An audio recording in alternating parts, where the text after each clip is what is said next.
About 117 billion people have been born since our species began. Just over 8 billion are alive tonight, which means roughly 93% of everyone who ever existed has already reached the end of their life. 2 more reach it every second, somewhere, while you lie here in the dark. It is the most thoroughly attended event in the history of the world, and the number of eyewitnesses is 0. Not a handful, not almost none. 0, and not by accident. No one has ever experienced their own death, and no one ever will, and the reason has nothing to do with luck or faith. It is built into the physics of what a moment of experience actually is. Your death already exists tonight, a real event, with real coordinates, at the far end of you, and you will never be there to meet it. By the end of tonight, you will know exactly why. Before we begin, if questioning what you felt most certain about is how you like to drift off, a like or a subscribe would mean a great deal. It is what keeps these long nights possible. Now, let's ease in. There is a date on your calendar that you have never noticed, and you have crossed it every year of your life. You know the other one well. You have celebrated it since before you could talk. The candles, the songs, the small annual ceremony marking the day you arrived. Most people will pass through that ritual 70 or 80 times, and each time, somewhere in the same 12 months, another day slides by in complete silence. No candles, no songs, nothing to distinguish it from the days on either side of it. And yet, if the physics we are going to walk through tonight is right, that day is as real, as fixed, and as much yours as the day you were born. It is the other anniversary, the one that has not happened yet. And, in a sense, we will spend the next 2 hours unpacking, the one that already has. That is the first half of a strange claim, and I want to put the whole claim in front of you now, plainly, so you can watch it get built piece by piece. The claim is this: your death already exists. It sits at a definite location in the universe, with coordinates, the way a city sits on a map or a date sits in a ledger. And the second half, which sounds like it cannot possibly fit with the first, you will never experience it. Not because you will be spared it, not because of any loophole, any technology, any miracle. You will never experience your death for a reason built into the structure of experience itself, a reason so simple and so strange that once you see it, you will never think about the end of your life the same way again. You will never be there. I am going to leave that sentence exactly where it is, unexplained, and I promise you that by the end of tonight, you will know precisely what it means and why it is true. Let me tell you why this is not a small or private question. While I have been speaking, just in these first minutes, several hundred human beings have died. It happens roughly twice every second, somewhere on Earth, about 170,000 times a day. Over 60 million times a year. Demographers who study the deep history of our species estimate that around 117 billion people have been born since modern humans appeared. Just over 8 billion of us are alive tonight, which means roughly 93% of everyone who has ever existed has already arrived at the boundary we are going to spend tonight examining. 93%. It is the most thoroughly attended event in human history, and here is the statistic that should stop you. The number of eyewitnesses is 0. Not one of those 109 billion people experienced the thing itself. That is not a guess, and it is not a comforting story someone invented to make the dark feel softer. It is, I am going to argue, a structural fact about reality, as solid as the speed of light, and provable with tools no stranger than the ones we use to build clocks and map brains. I want to be careful about what kind of claim this is, because the subject invites fog, and tonight deserves clarity. Nothing in the next 2 hours depends on mysticism. Nothing depends on faith, in any direction. The argument we are going to assemble has 4 kinds of parts, and every one of them is ordinary, checkable, and public. There is physics in it, the physics of space and time, the same physics that keeps satellites honest and clocks in agreement. There is neuroscience in it, careful laboratory measurements of what a moment of human experience is actually made of, how long it takes to build one, and what happens when the building slows down. There is a small, clean piece of mathematics in it, borrowed to serve as an analogy, a way of seeing how something can be perfectly real and still never be a member of the collection it borders. And there is philosophy in it, an argument first written down about 23 centuries ago, in a garden in Athens, that has never been refuted, only forgotten and rediscovered, generation after generation, usually in the middle of the night by people who could not sleep. You may already feel the two halves of the claim pulling against each other. That tension is the engine of tonight's journey, so let me sharpen it rather than soothe it. If my death already exists, if it is a fixed feature of the universe, sitting there with coordinates, then surely, you would think, I am headed toward it. Surely I will arrive. Surely there will be a moment when it is happening to me, and I am in it, the way I am in this moment now. That picture feels not just plausible but obvious. Nearly every human who has ever feared death has feared exactly that. The arrival, the final scene, the moment of crossing. The whole weight of the fear rests on an assumption so deep that most people live an entire life without once saying it out loud. The assumption that you will be present at your own ending. Tonight is about that assumption. We are going to hold it up to the light, turn it slowly, and watch it come apart. Not with wordplay, with measurements. Here is the shape of the road ahead, so you can settle in and let it carry you. In the first stretch, we will establish the first clause, the strange idea that the future, including that unmarked date, is not a blank waiting to be filled, but a region of a larger, already complete object. Listeners who have traveled with this channel before will recognize the territory. We will pass through it briskly, the way you drive through a town you once lived in, pausing only at the views that matter for tonight. Then the road turns, and the real subject comes into view. Not death at all, in the end, but experience. What a single moment of consciousness actually is. How long it takes your brain to manufacture one, what that manufacturing requires, and what happens at a boundary, where the requirements can no longer be met. We will visit a hospital room in Vancouver, where a machine happened to be listening at the exact moment a human life ended, and we will read, together, what it recorded. We will visit your own bed tonight, where, I will argue, you have personally rehearsed the central fact of this video, roughly 29,000 times, without ever once catching it in the act. And at the very end, we will come back and pick up the sentence I left standing alone a few minutes ago. You will never be there, and by then it will not sound like a riddle. It will sound like a theorem. One more thing before we begin the climb, because the subject is death and you are lying in the dark, and I want to be honest with you about where this is going. This is not a frightening argument. It is the opposite of one. Of all the ideas this channel has explored, collapsing wave functions, frozen time, forces that may not exist, this one, I think, is the gentlest. The conclusion we are moving toward is one that ancient philosophers carved onto their tombstones the way other people carve prayers, and that a physicist can now defend with equations and electrode readings. It says the thing you have been bracing for in the quiet background of your mind since you were a child, the moment of your own ending, is not an experience you are approaching. It is not an experience at all. The universe, it turns out, has built you a strange and unexpected mercy directly into the geometry of what you are. But to see it, we have to start with the harder half of the title. We have to understand what it could possibly mean to say that your death, an event that, from where you are lying, has not happened, already exists.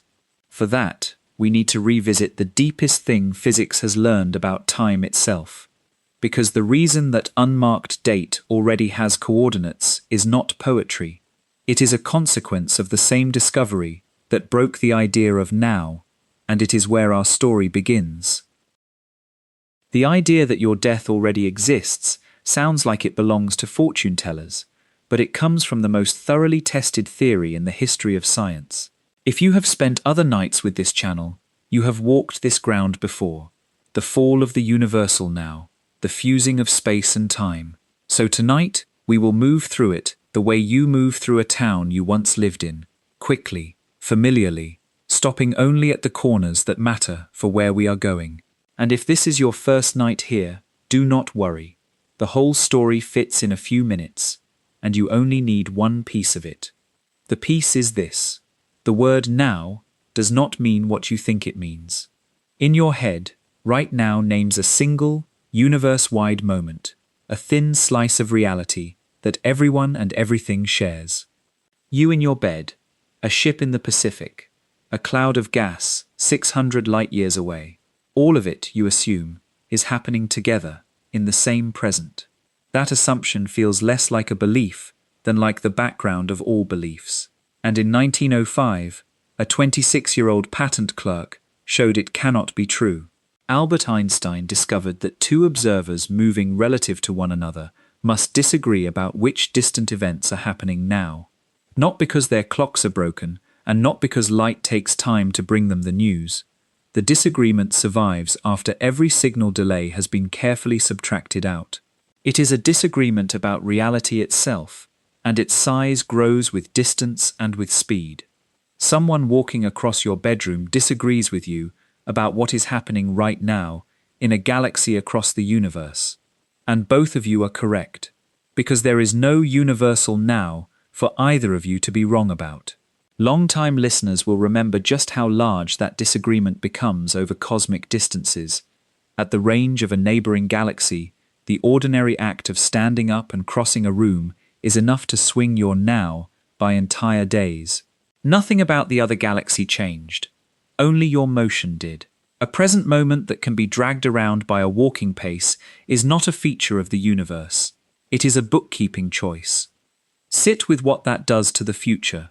If my now and your now can slice the universe differently, if an event that is still to come on my slice is already present, or even past, on some other observer's equally valid slice, then the division of the world into a settled past, a live present, and an open future cannot be a feature of the universe.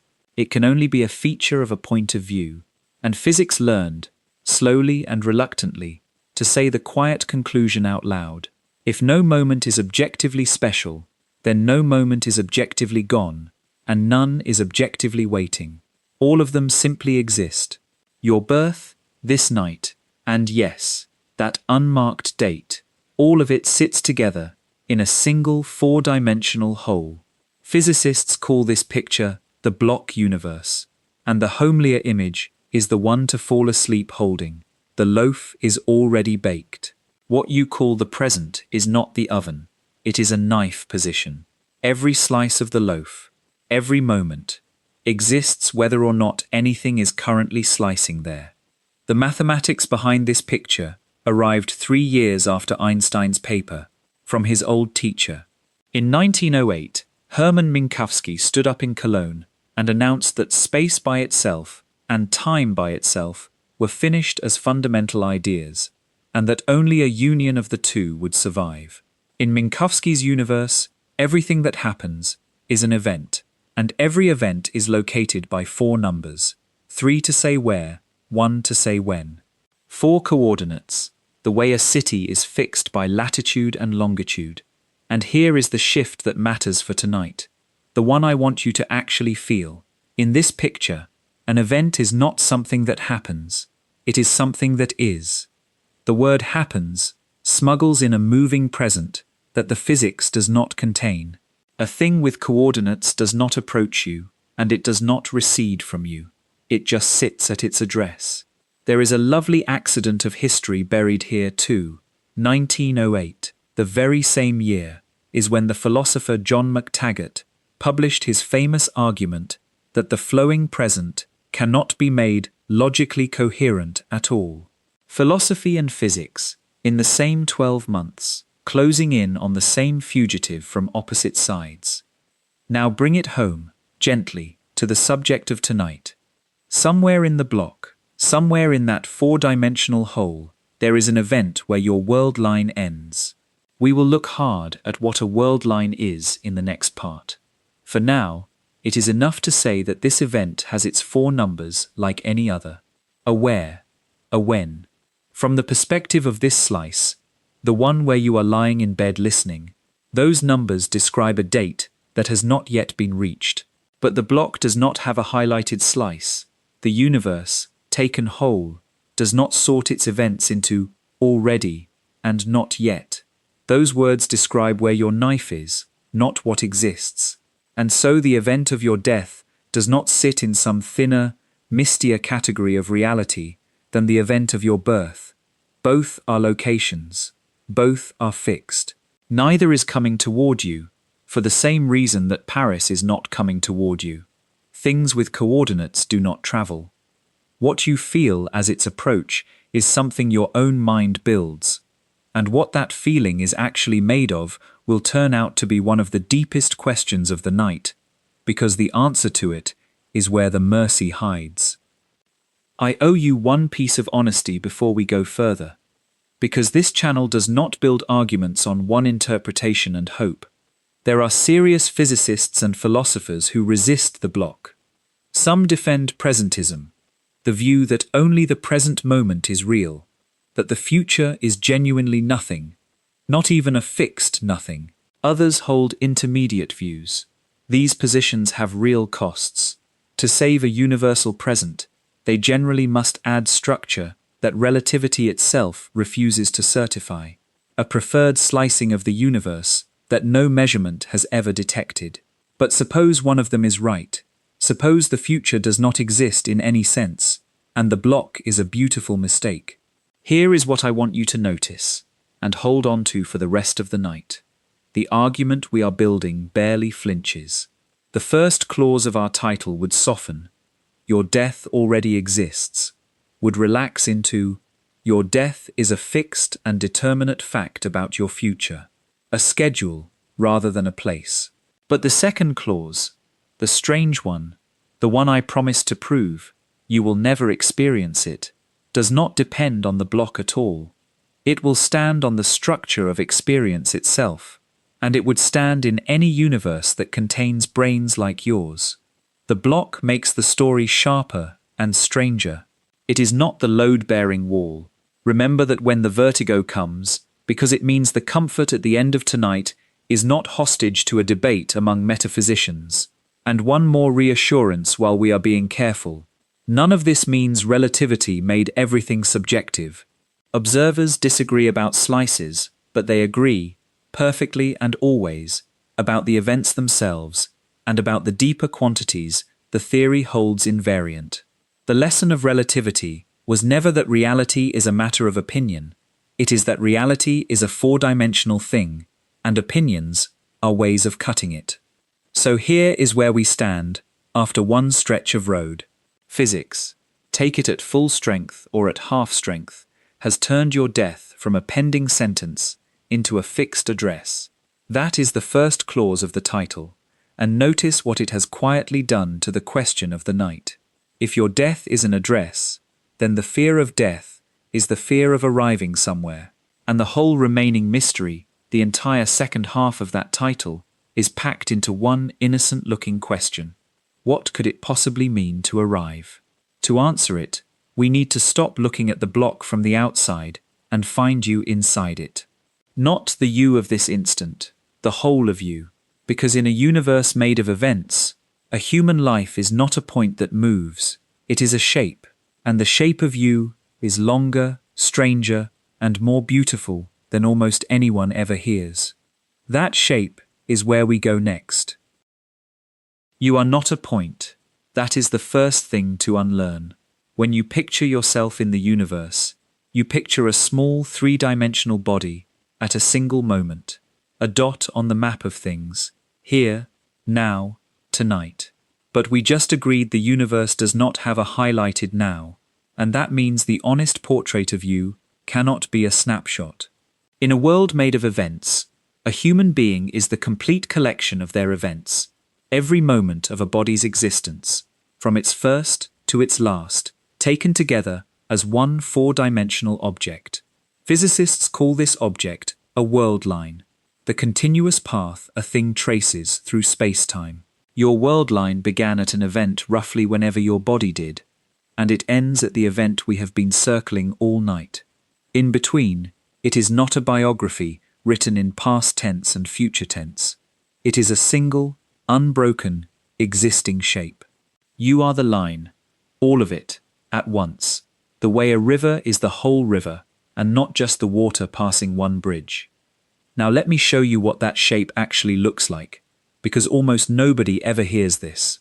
And it is one of the quietest astonishments in all of physics. To draw space-time honestly, you need space and time in the same units, and the exchange rate between them is the speed of light.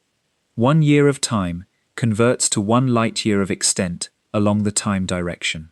That is not a metaphor. In the geometry Minkowski gave us, it is simply what a year is. So take an ordinary human life of 80 years and draw it to scale. Along the time direction, your world line runs 80 light years, spelled out. That is roughly 750 trillion kilometers of extent through space-time. Now ask how far it wanders in space. Suppose you are restless. Suppose you fly constantly, drive everywhere, walk your whole life long, and manage 3 million kilometers of lifetime travel. Most people manage far less. Compared to the time direction, that is nothing.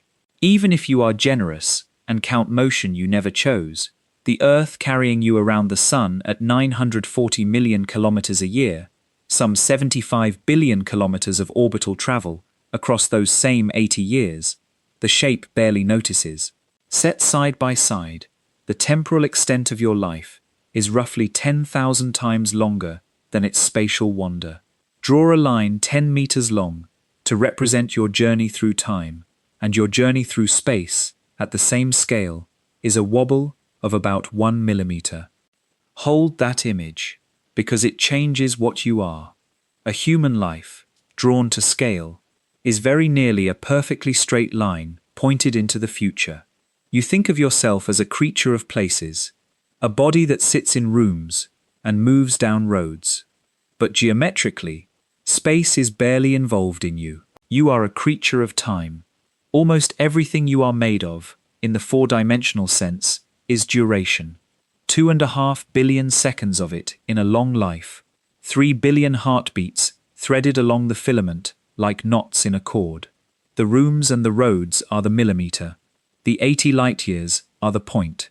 To put the proportion one more way, because it deserves a second pass, if your life were a thread stretched from Earth toward the nearest stars, everything you think of as your life's journeys, every commute, every flight, every walk to the kitchen in the dark, would fit inside a bead too small to see without leaning close. The rest of the thread, the part that actually crosses the distance, is made of nothing but time, seconds, winters, decades, laid end to end. When people say a human being is a spatial creature who happens to persist, the geometry says they have it exactly backward. You are a temporal creature who happens, slightly, to move. I want you to see it, really see it, so come with me for a moment. Rise up out of the slice you are lying in. Let the bedroom fall away, and let the dimension you can never look along open up in front of you, the way a landscape opens below a climbing plane. There below you is your world line, a filament of light stretched across the dark, 80 light years from end to end, very nearly straight, glinting where the years are. Drift along it. Near one end the line is thin and bright, and tangled in a dense braid with 2 or 3 other lines. Those are the years you were carried, fed, taught to speak. The lines are your parents, wrapped close around yours. Further along, the braid loosens, and new lines weave in.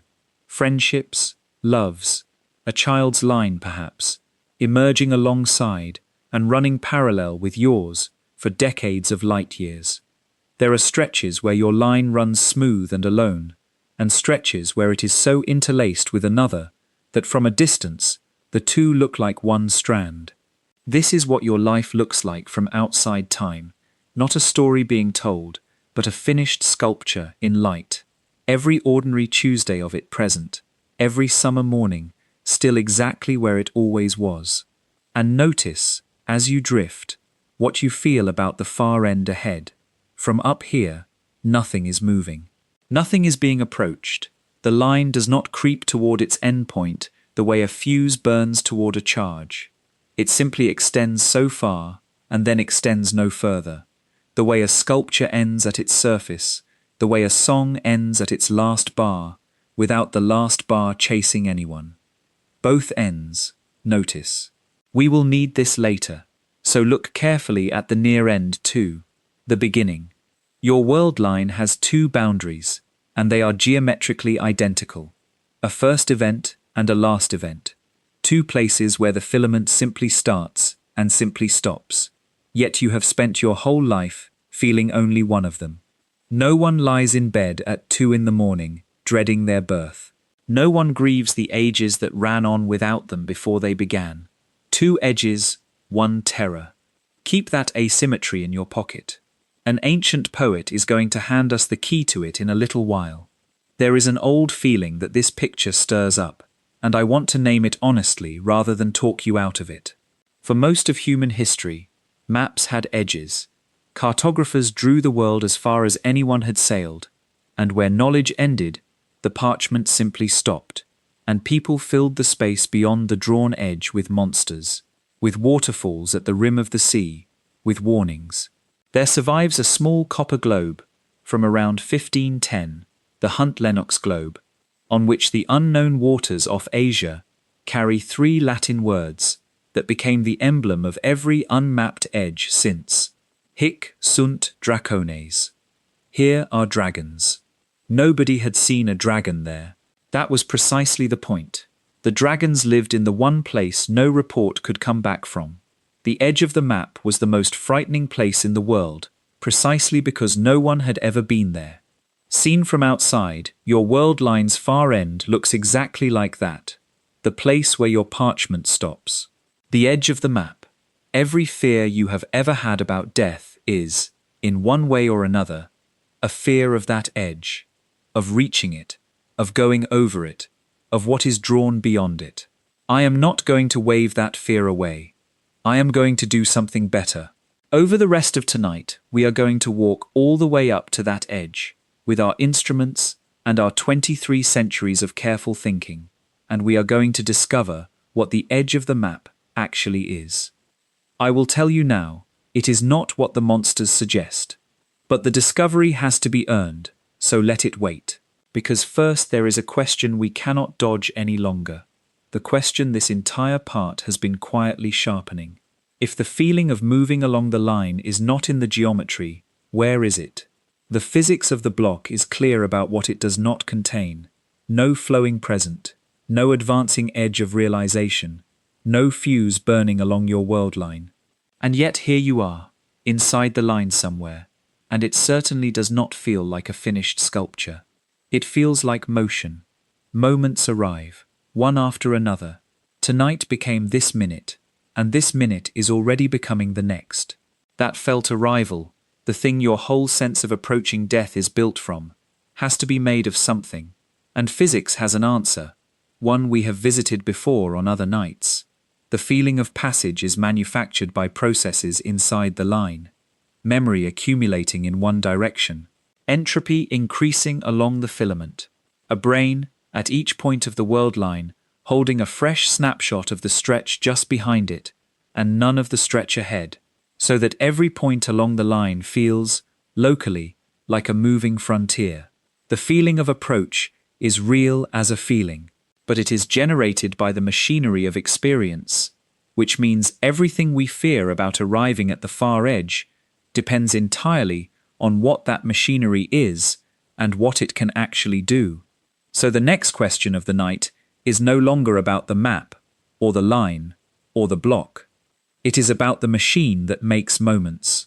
What exactly would it mean, mechanically, biologically, physically, to be there, at an ending? What would experiencing the edge require? Hold your own answer to that question loosely. Because when we take the machine apart, piece by piece, we are going to find a requirement that the edge, by definition, can never meet. Everyone carries a picture of their own death, and almost no one has ever examined it. It sits far back in the mind, sketched in childhood and never revised, a final scene. The details differ: a hospital room, a sudden light, a slow dimming, a road, a shore. But the structure is always the same. There is a scene, and you are in it.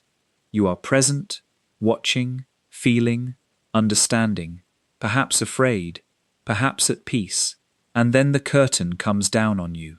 It is, in other words, an experience, the last item in the long series of experiences that has been your life, the closing entry in the diary.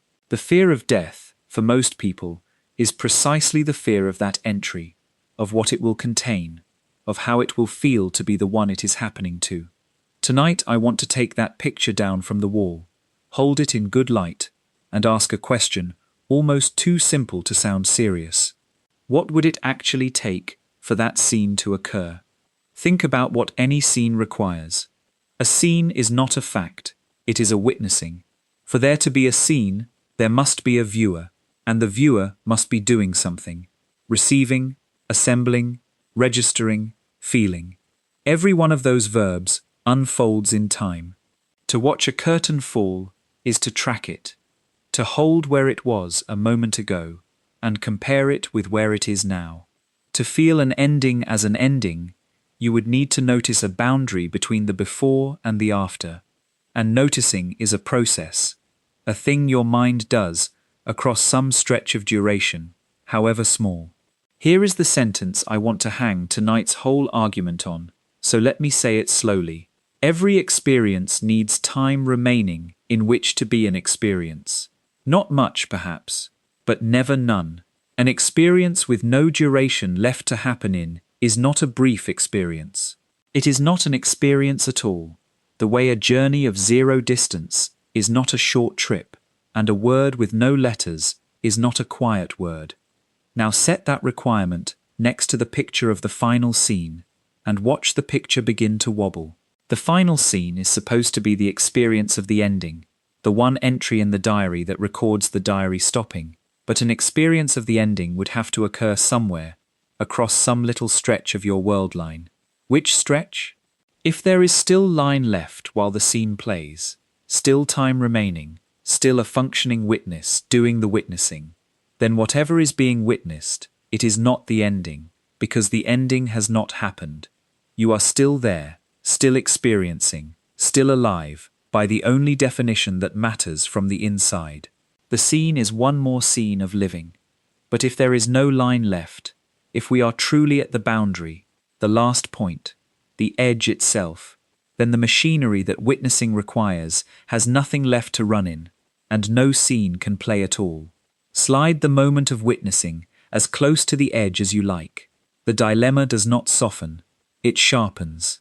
Either you are experiencing, in which case it is not yet the end, or it is the end, in which case there is no experiencing. The final scene keeps sliding out of the frame precisely as fast as you chase it. The diary's last entry can describe many things, but there is one thing it can never describe, on pain of not being an entry, the diary stopping. You may feel a kind of trick in this, a suspicion that words are being made to dance. I want to slow down and show you it is not a trick, because the point survives every attempt to restate it. Try it yourself, honestly, as you lie there.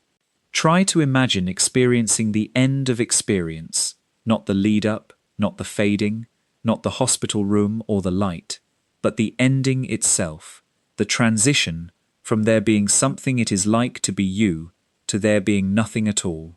Whatever you just imagined, examine it. It had content. A darkness, perhaps, but a witness darkness, with you still there, noting it. A silence, heard by someone. The imagination cannot build the scene, because the imagination can only build experiences, and this, by its own definition, is where experiences are not.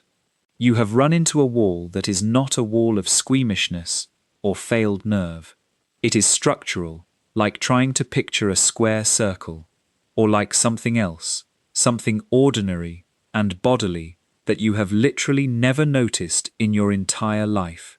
You cannot see the edge of your own visual field.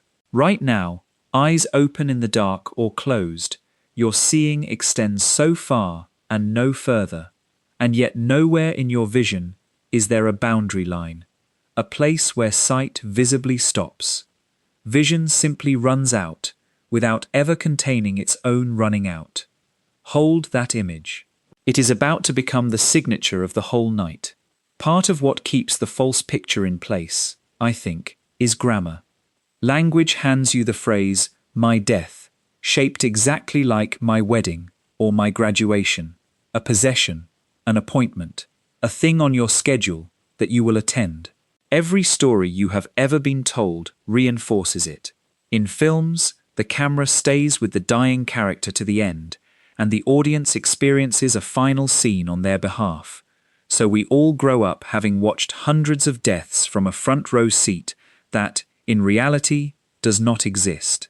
The seat belongs to the survivors, to the camera, to the outside. Language and cinema have been quietly promising you an experience that the structure of experience cannot deliver. A century ago, a young Austrian soldier compressed everything this part has been circling into 7 words. Ludwig Wittgenstein wrote them while serving in the First World War.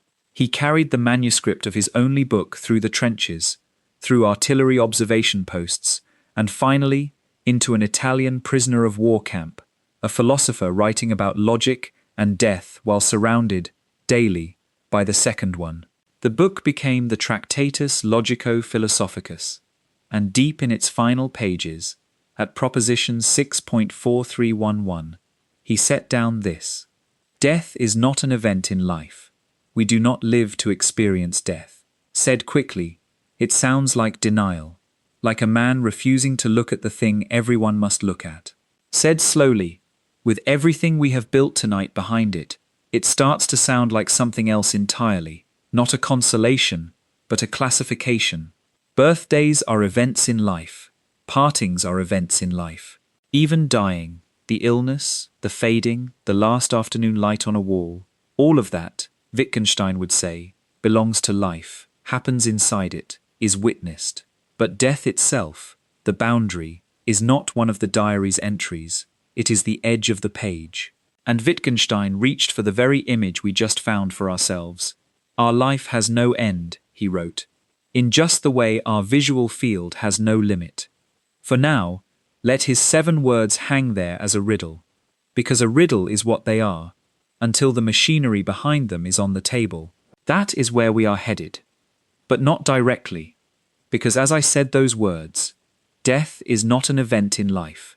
Some part of you may have felt an old, deep familiarity, as if this thought had been thought before, near you, long ago. It has. This is the moment to admit that nothing in tonight's central argument is new. The physics is new, the brain science is new, the recordings we will read later are new. The argument itself is ancient, one of the oldest surviving arguments in the world.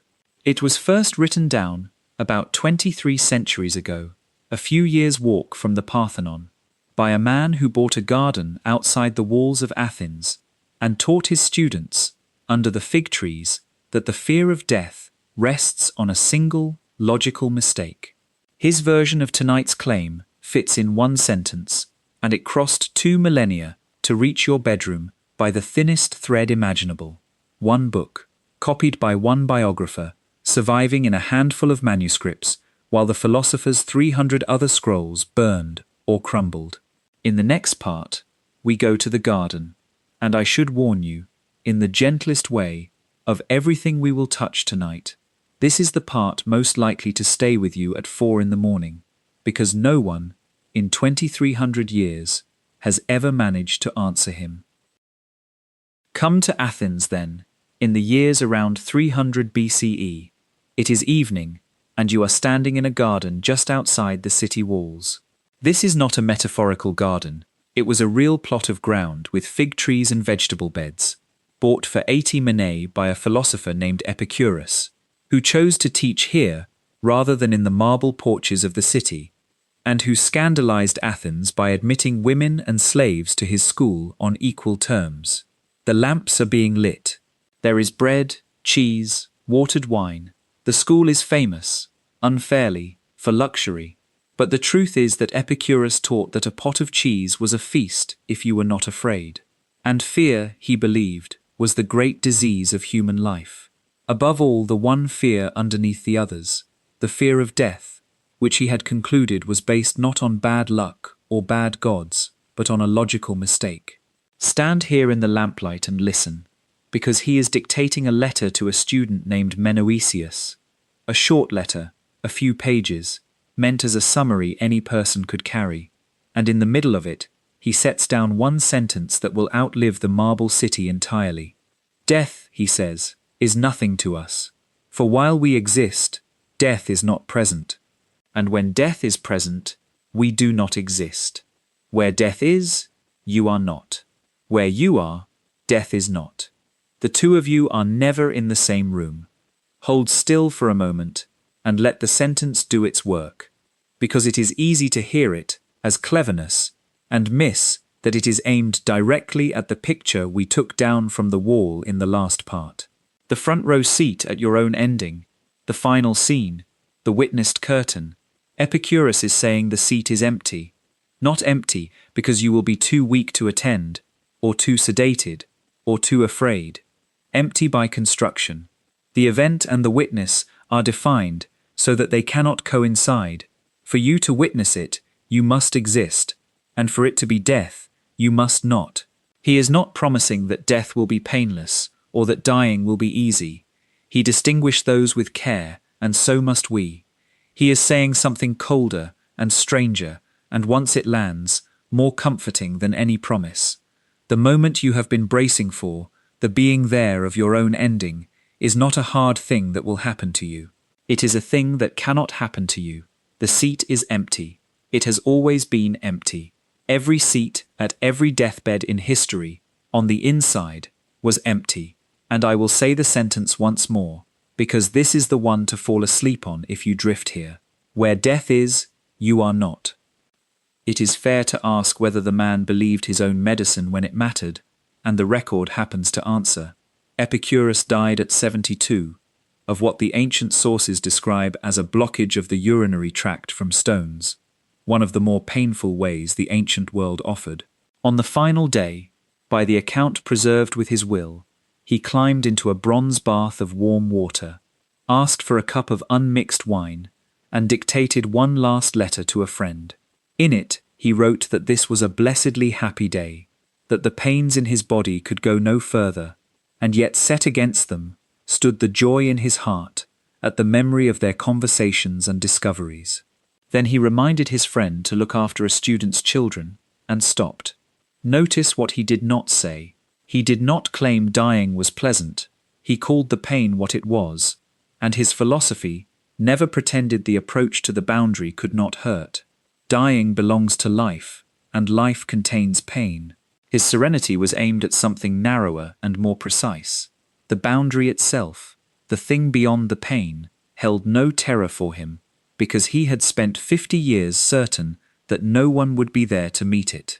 His school compressed the whole doctrine into 4 lines students memorized like a breathing exercise: the tetrapharmakos, the fourfold remedy, and its second line was simply, "Death is nothing to fear."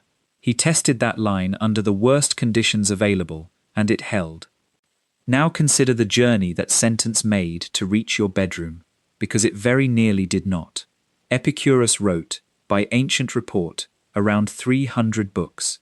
Essentially all of them are gone, burned, crumbled, recycled, lost in the long carelessness of centuries. The letter to Menoetius survives for one reason only. 500 years after his death, a biographer named Diogenes Laertius, compiling his lives of the eminent philosophers, decided to copy the whole letter into his entry on Epicurus, rather than merely describe it. That book, that single act of quotation, is the thread. The most durable argument against the fear of death in human history crossed 23 centuries, the way a single lantern crosses a mountain range at night, handed from copyist to copyist, one manuscript at a time. And it was nearly matched in fragility by its greatest sequel. 2 centuries after Epicurus, a Roman poet named Lucretius poured the whole philosophy into 6 books of verse, De Rerum Natura, on the nature of things. And in the 3rd book, he added the move that Epicurus himself never quite made, the one we flagged from up above the world line. The poem itself skirted extinction.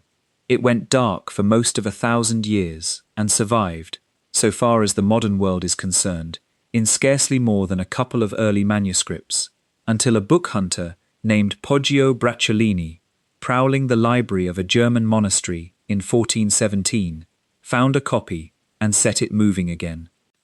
Here is Lucretius's move, and it is the one piece of tonight I most want you to keep. You are troubled by the eternity that follows your death. Very well, says Lucretius, but you already have complete first-hand data on what an eternity without you is like. You have been through one. Look backward, he says. Look back at the everlasting ages that passed before you were born. Nature holds that time up to us as a mirror of the time that will come after we are gone. The centuries before your birth ran on without you. Empires assembled and dissolved. Glaciers advanced and retreated. 13.8 billion years of cosmic history unspooled. And where were you? Nowhere. And here is the question on which the whole fear turns. Was it terrible? Was any single second of it hard for you? You know the answer with a certainty. No argument about the future can ever match, because the evidence is total. The absence of you was no hardship to you whatsoever. Your world line, remember, has 2 boundaries, geometrically identical, a first event and a last, and you have already been on the far side of one of them. The far side of the other, Lucretius says, is the same country. You are not walking toward a foreign land, you are walking toward the place you came from, and you know its climate perfectly. The Romans, it turns out, did not treat this as seminar room material. They wore it. On tombstones across the empire, archaeologists keep finding the same 5-word formula, carved for merchants and soldiers and freedwomen. Ordinary people, not philosophers. Non fui, non sum, non curo. I was not. I was. I am not.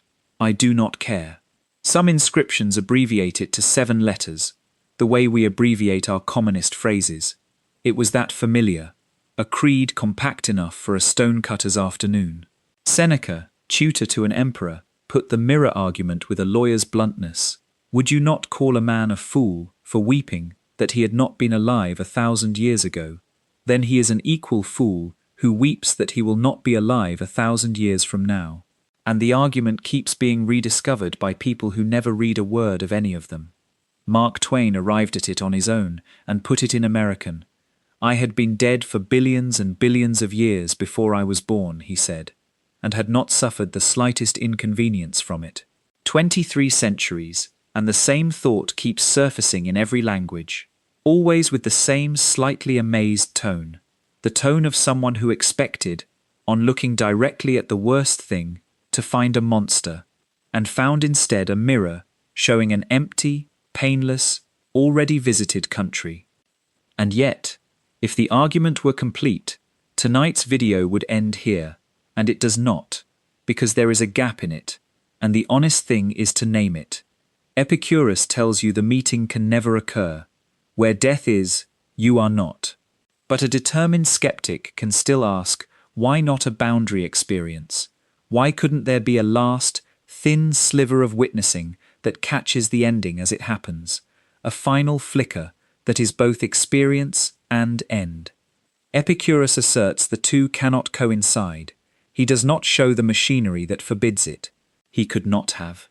To close that gap, you need to know what an experience physically is, what it is made of, how long one takes to build, and what has to still be functioning for the building to happen. That knowledge did not exist in the garden. It did not exist for 22 of the 23 centuries since. It exists now. It comes from laboratories, from electrodes and reaction timers, and anesthesia monitors. And what it shows is that the ancient argument was not just right, but right for a reason more beautiful than its author could have guessed. The present moment, it turns out, is not a point you occupy. It is a thing your brain builds, and the building takes time. How much time, and what that number does to the possibility of a final scene, is the next stretch of the road. This is where the philosophy ends and the measurements begin. Right now, something is happening to you, and you are certain you know what it is. You are having a present moment. It feels like the simplest thing in the world, the one thing that requires no assembly, no machinery, no delay. Light arrives, sound arrives, and you are simply there, receiving it, live. The present feels like a window you look through, instantaneous and free. Tonight's next discovery is that the window is a workshop. The present moment is not something you receive, it is something you manufacture, and the manufacturing is slow, effortful, and strange, and its slowness is the missing piece of the 23-century-old argument we just carried out of the garden. Start with the raw logistics, because they are humbling on their own. Your experience feels unified. One world, one scene, one you. But it is assembled from signals that arrive scattered, like mail from different continents. Light from this page of your evening reaches your eyes in nanoseconds. The sound of a voice reaches your ears more slowly. A touch on your foot has 1.5 meters of nerve to climb before your brain hears about it at all. And the nerves themselves are unhurried. Signals travel your fastest, thickest, insulated fibers at around 120 meters per second. Highway speed, nowhere near light speed, and along the thin, bare fibers, closer to 0.5 meter per second, a stroll. The brain's solution to this chaos of arrival times is not to show you the mail as it comes. It waits. It gathers signals across a window of time, sorts them, matches the sound to the sight to the touch, decides what belongs together, and then, only then, releases to you a single, cleaned-up, synchronized scene. Laboratory after laboratory has measured that gathering window for the senses at a few tenths of a second, a substantial fraction of a second of collecting before the now is ready. The moment you are living right now was assembled from ingredients that are already history by the time you taste them. You have never once, in your entire life, experienced the actual present. You experience a bulletin about the recent past, edited for coherence and released on a delay. If that sounds too strange to be true, the experiments are direct, and the most famous of them were run by a careful, stubborn physiologist named Benjamin Libet at the University of California, San Francisco, beginning in the 1970s. Working with patients whose brains were exposed for surgery, awake, since the brain feels no pain, Libet could stimulate the sensory cortex directly and ask a simple question: how much brain activity does it take before a person consciously feels anything? The answer astonished him. Brief stimulation, a flicker of activity, produced nothing at all, no matter how strong. To cross the threshold into awareness, the activity had to persist for up to about half a second of continuous cortical work to produce one small conscious feeling. And then came the finding that made it eerie. When the activity does cross the threshold, the brain backdates the experience, refers it backward in time to when the stimulus actually arrived, so that, from the inside, the feeling seems to have happened immediately, with no delay at all. The workshop hides its own construction time by postmarking every package with an earlier date. You cannot feel the half-second, because concealing the half-second is one of the things the half-second is for. And once you know to look, the seams show everywhere.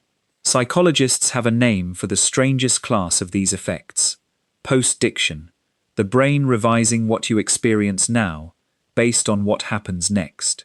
In the Colorify experiment, a red dot flashes on the left of a screen, then a green dot on the right, and what people see is a single dot moving across, changing from red to green midway.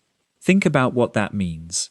The experience of the middle of the journey, including the color change, could only have been composed after the second dot appeared. Your visual story was written backward. In the cutaneous rabbit illusion, a few quick taps at your wrist, followed by taps at your elbow, are felt as a sequence of taps hopping up the arm, including taps at places that were never touched, felt at locations the brain invented to smooth the story. What happened at your elbow rewrote what you felt at your forearm. The moment is not a recording. It is a draft, revised for narrative continuity, and you are only ever shown the final edit. Even the basic refresh rate of the world you see is a construction. Flash a light at your eyes faster than roughly 60 times per second, and you cannot see the flicker at all. The brain fuses it into steady light. The smooth, continuous world of your experience is smooth the way a film is smooth, because the machinery runs too slowly to show you the gaps. The workshop does not only edit the past, by the way, it also guesses the future, and you can watch it do so. In the flash lag illusion, a moving object and a stationary flash are shown at the exact same position, at the exact same instant, and observers reliably see the moving object ahead of the flash, because the brain, knowing its own processing lag, extrapolates moving things forward to where they should be by the time the bulletin reaches you. This is why a tennis player can return a serve at over 200 kilometers per hour at all. By the time any signal about the ball has climbed to awareness, the real ball has traveled several meters past the position being experienced, so the brain serves up a forecast and calls it the present. Your now is not only late and edited, parts of it are predicted, a weather report presented as a window. There is a wonderful older name for the thickness of the manufactured moment.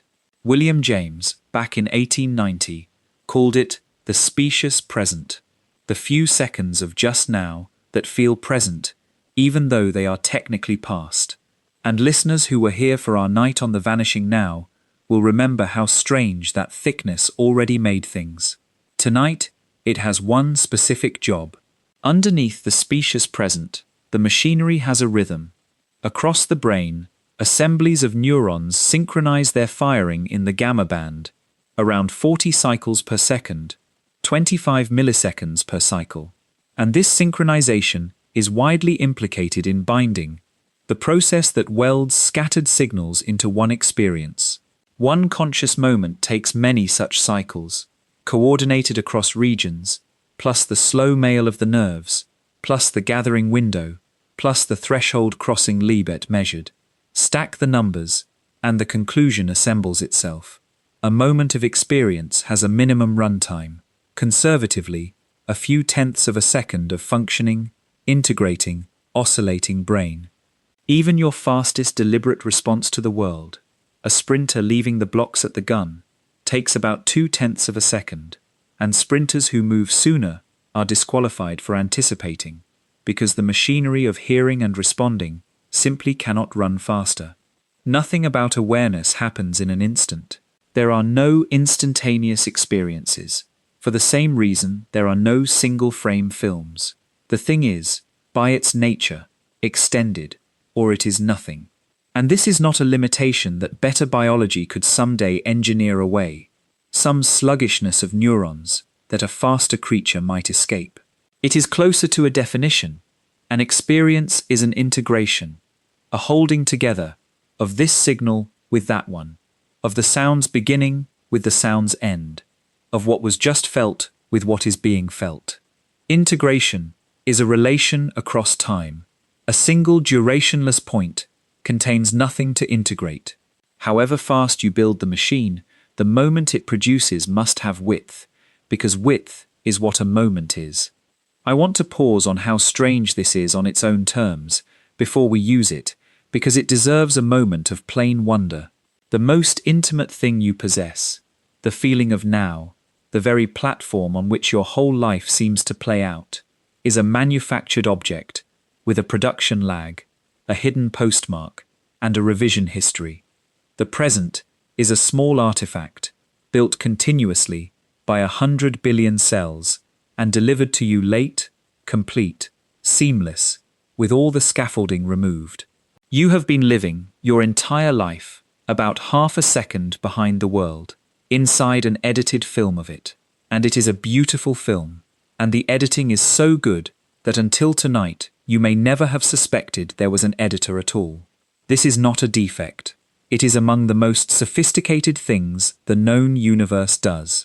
But it has one consequence that 23 centuries of philosophy waited for, without knowing it. Because now bring back the question that Epicurus could not close. The skeptic wanted a boundary experience, a last, thin sliver of witnessing that catches the ending as it happens. We can now say, with laboratory numbers, what that sliver would require. It would require the workshop. An experience, any experience, of anything, needs a few tenths of a second of integrating, binding, threshold-crossing neural work to exist at all. The witnessing of an ending would be an experience. Therefore it needs the machinery running for tenths of a second, after the moment it is supposed to witness. And there is the collision, laid bare. At the boundary, the machinery's remaining runtime is, by definition, 0. Ask yourself what could possibly be experienced in the final fifth of a second of a functioning brain. The answer is, whatever was already in production, a scene begun earlier, of living. What cannot be experienced in that final fifth of a second is the fifth of a second itself. There is not enough runway left for the workshop to build one more moment about it. The ending can be the subject of no bulletin, because bulletins take longer to produce than the ending leaves available. The last edition of the paper cannot carry the story of the press's stopping. Hold both halves now. Hold them the way you would hold two puzzle pieces you suspect are about to fit. From the garden, where death is, you are not. From the laboratory, to be anywhere, experientially, takes time you must still have. In the next part, we stop gathering and finally put every piece on the table at once.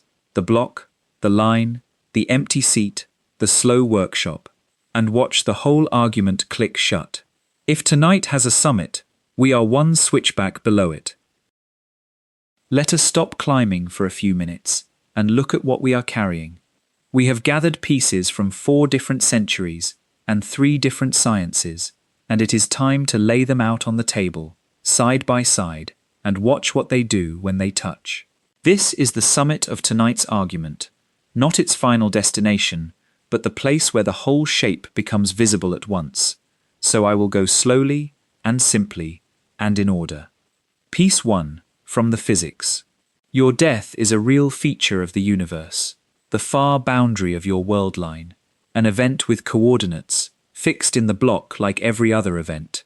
Or, if you prefer the cautious reading, a determinate fact about your future. Either way, real, definite, located, not approaching you, just there. Piece 2, from the structure of experience. To experience anything is to run a process. A moment of awareness has a minimum runtime, the gathering window, the slow nerves, the threshold limit measured, the binding rhythms, a few tenths of a second of functioning machinery, and no experience of any kind exists below that floor. Experiences are extended, or they are nothing.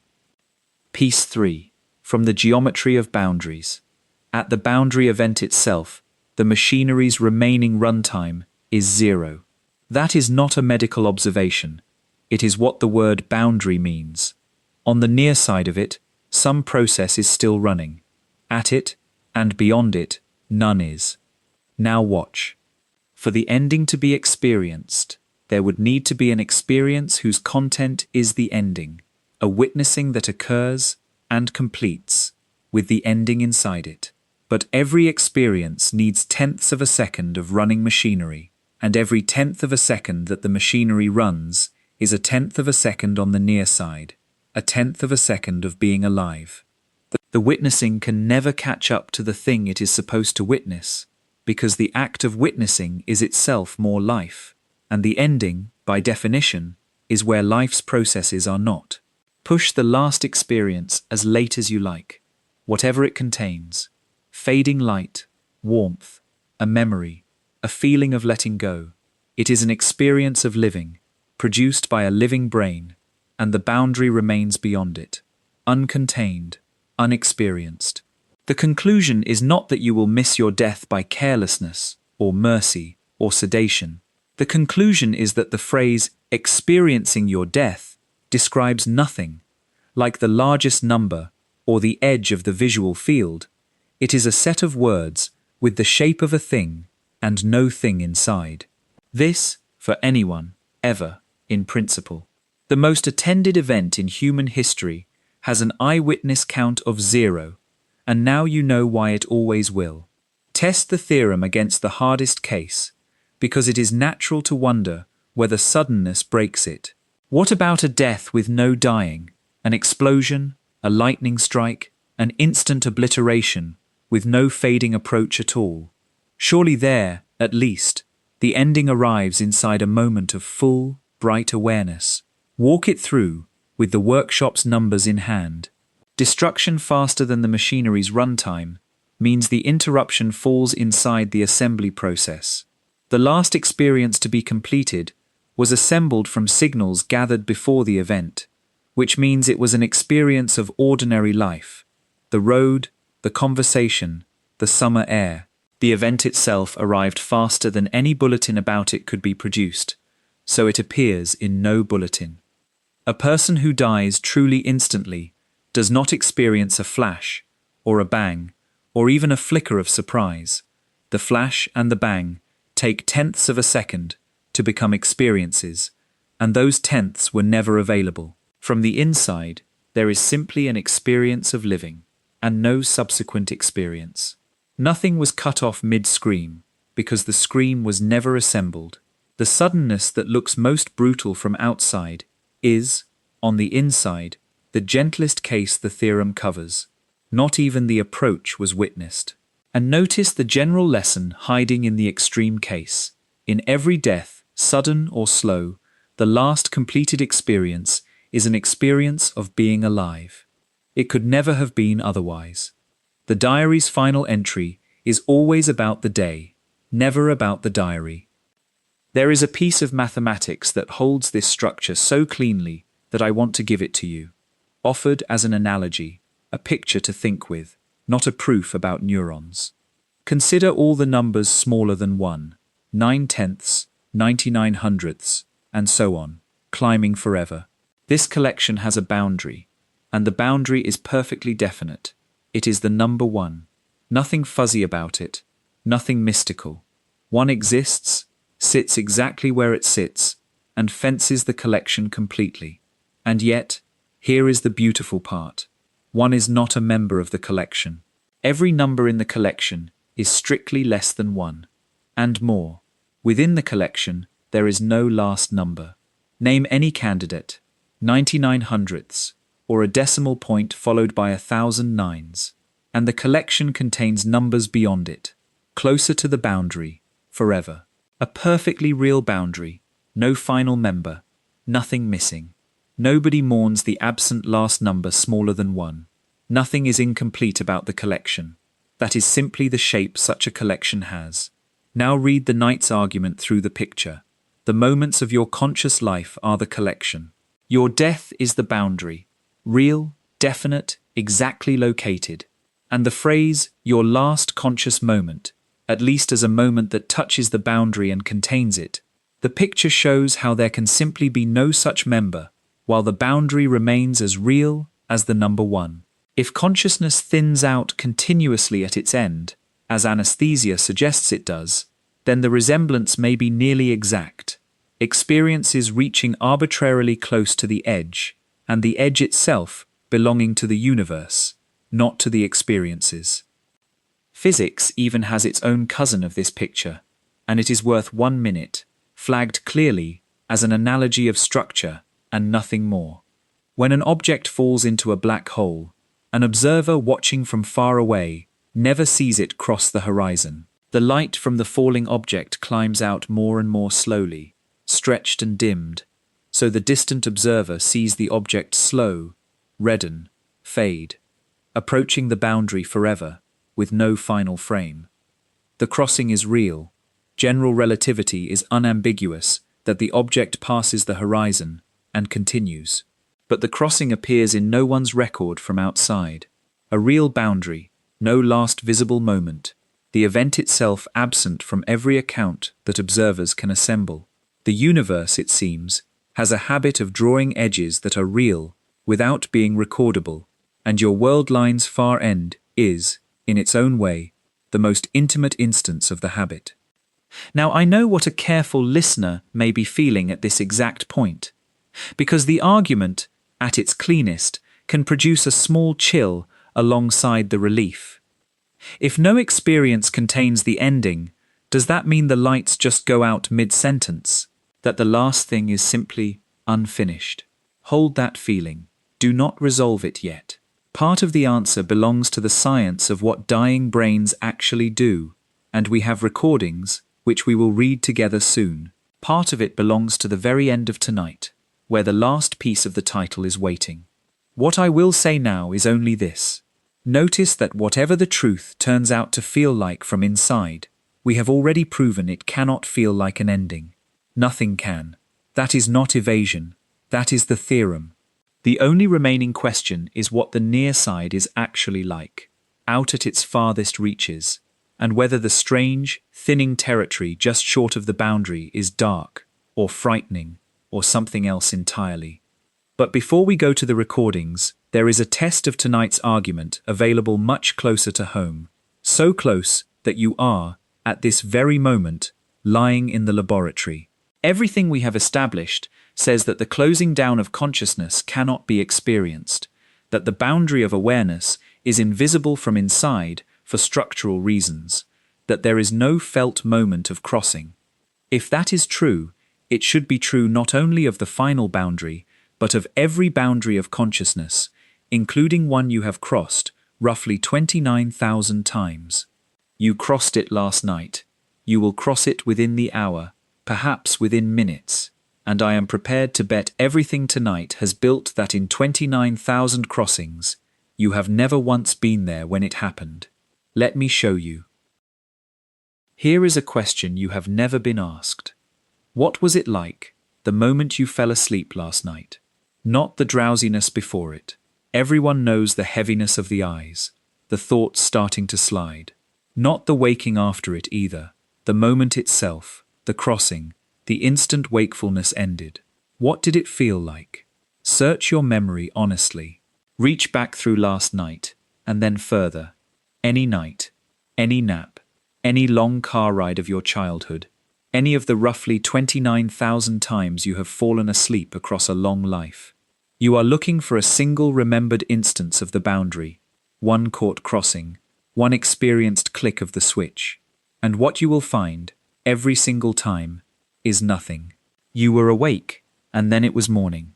Between the two, where the crossing should be, there is not a dark memory, not a blurry one. There is no memory at all, no experienced interval, nothing. The most familiar transition in your existence, performed nightly for your entire life, and you have never once been present for it. You have crossed this boundary tens of thousands of times, and your attendance record is 0. The strangeness deepens the closer you look. Sleep researchers have found that the minutes just before sleep are not merely forgotten sloppily, they are systematically erased. The last 1 or 2 minutes of wakefulness before sleep onset are, as a rule, never written into long-term memory at all. Wake someone 30 seconds after they drift off, and they can often report a final thought. Let them sleep even 10 minutes, and those same minutes are gone, unrecoverable, as if the librarian had stopped filing before the lights went out. This is why you can almost never remember putting the book down, or the last sentence of the podcast, or the moment the film stopped making sense. The approach to the boundary is dismantled behind you even before the boundary arrives. And the drifting imagery that sometimes comes as you sink, the half dreams, the faces, the sensation of missing a stair. Sleep science calls it hypnagogia, and notice what it is.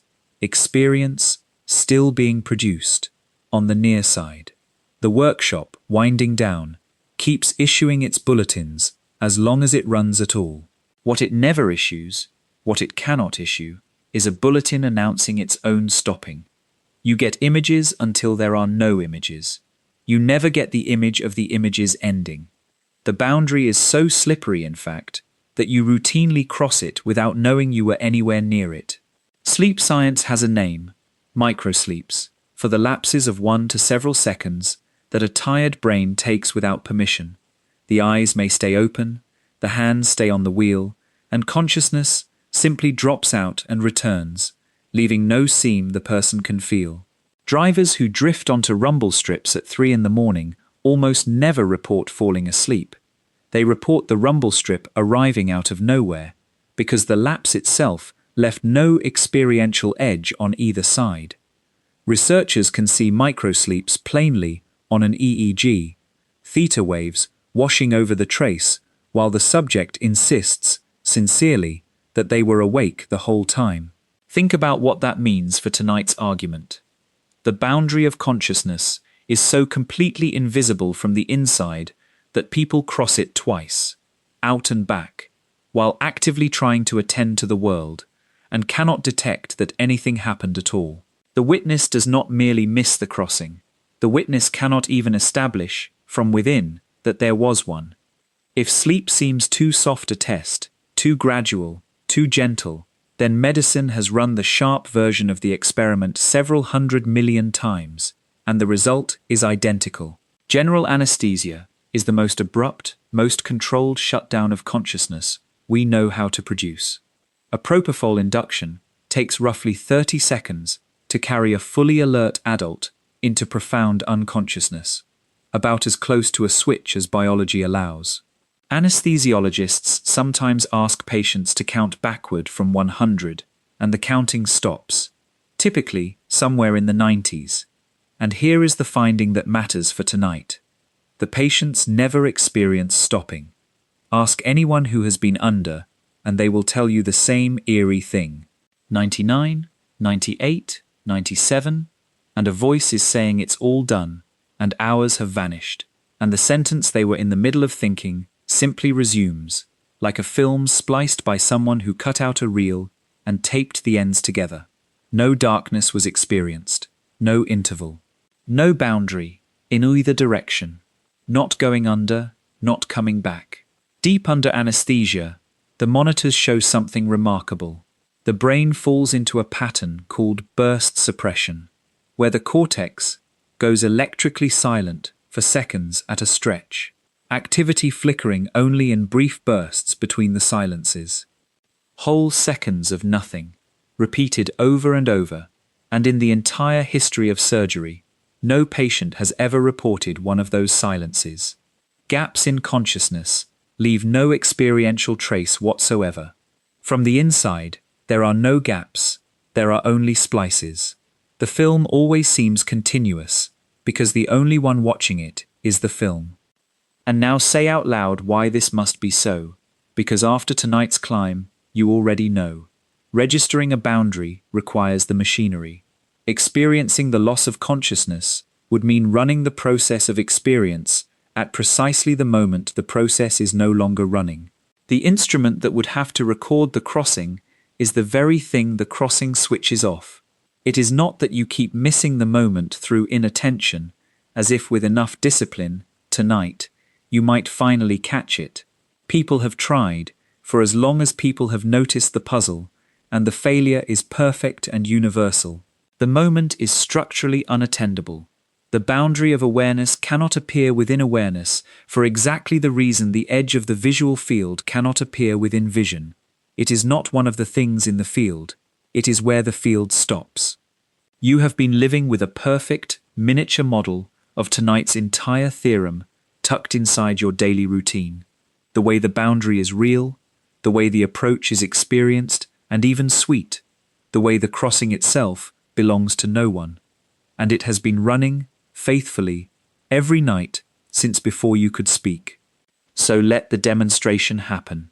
You are lying in the dark, and somewhere in the next minutes or the next hour it will come for you again, the 29,000th and something time, near enough. You do not need to do anything differently tonight. But notice, just once, with everything we now know, what it is actually like out here in the approach. The thoughts loosening, beginning to drift sideways into nonsense and not minding. The body growing heavy and far away.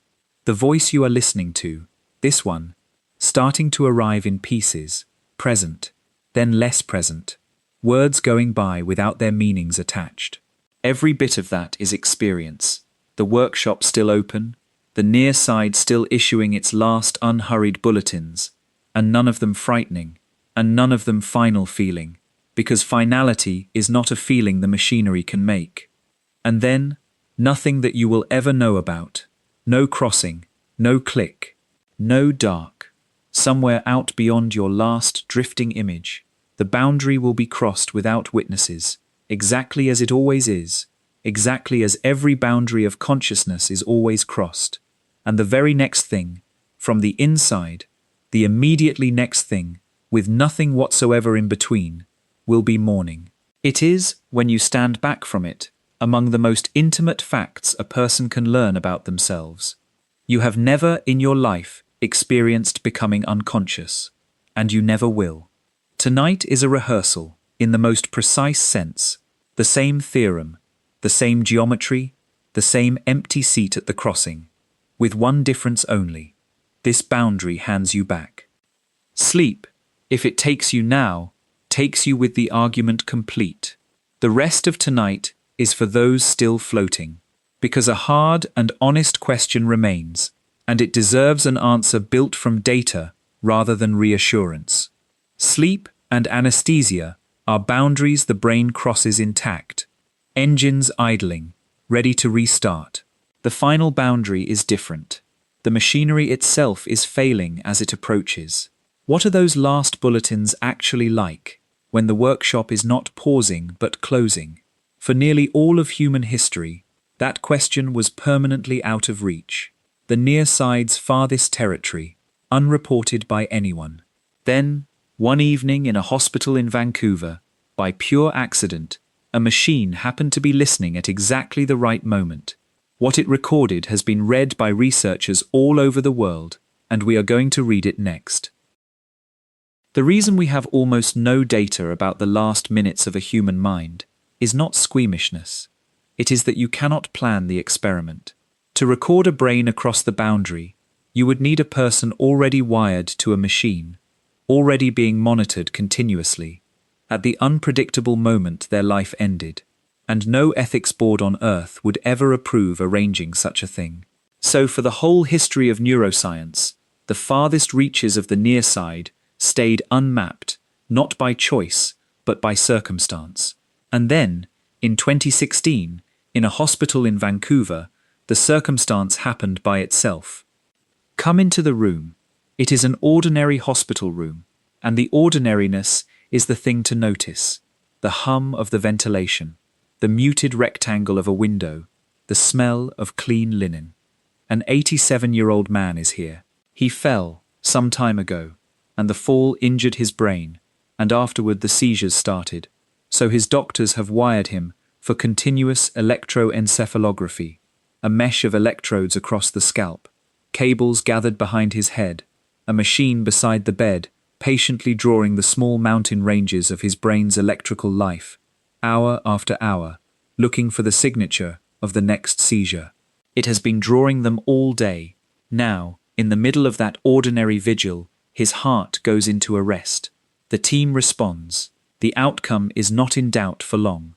He has an order in place declining resuscitation, and so, quietly, with the machine still running and still listening, an 87-year-old man's life reaches its far boundary, and for the first time in the history of our species, a continuous recording exists of a human brain, from the minutes before, through the moment the heart stops, into the silence beyond.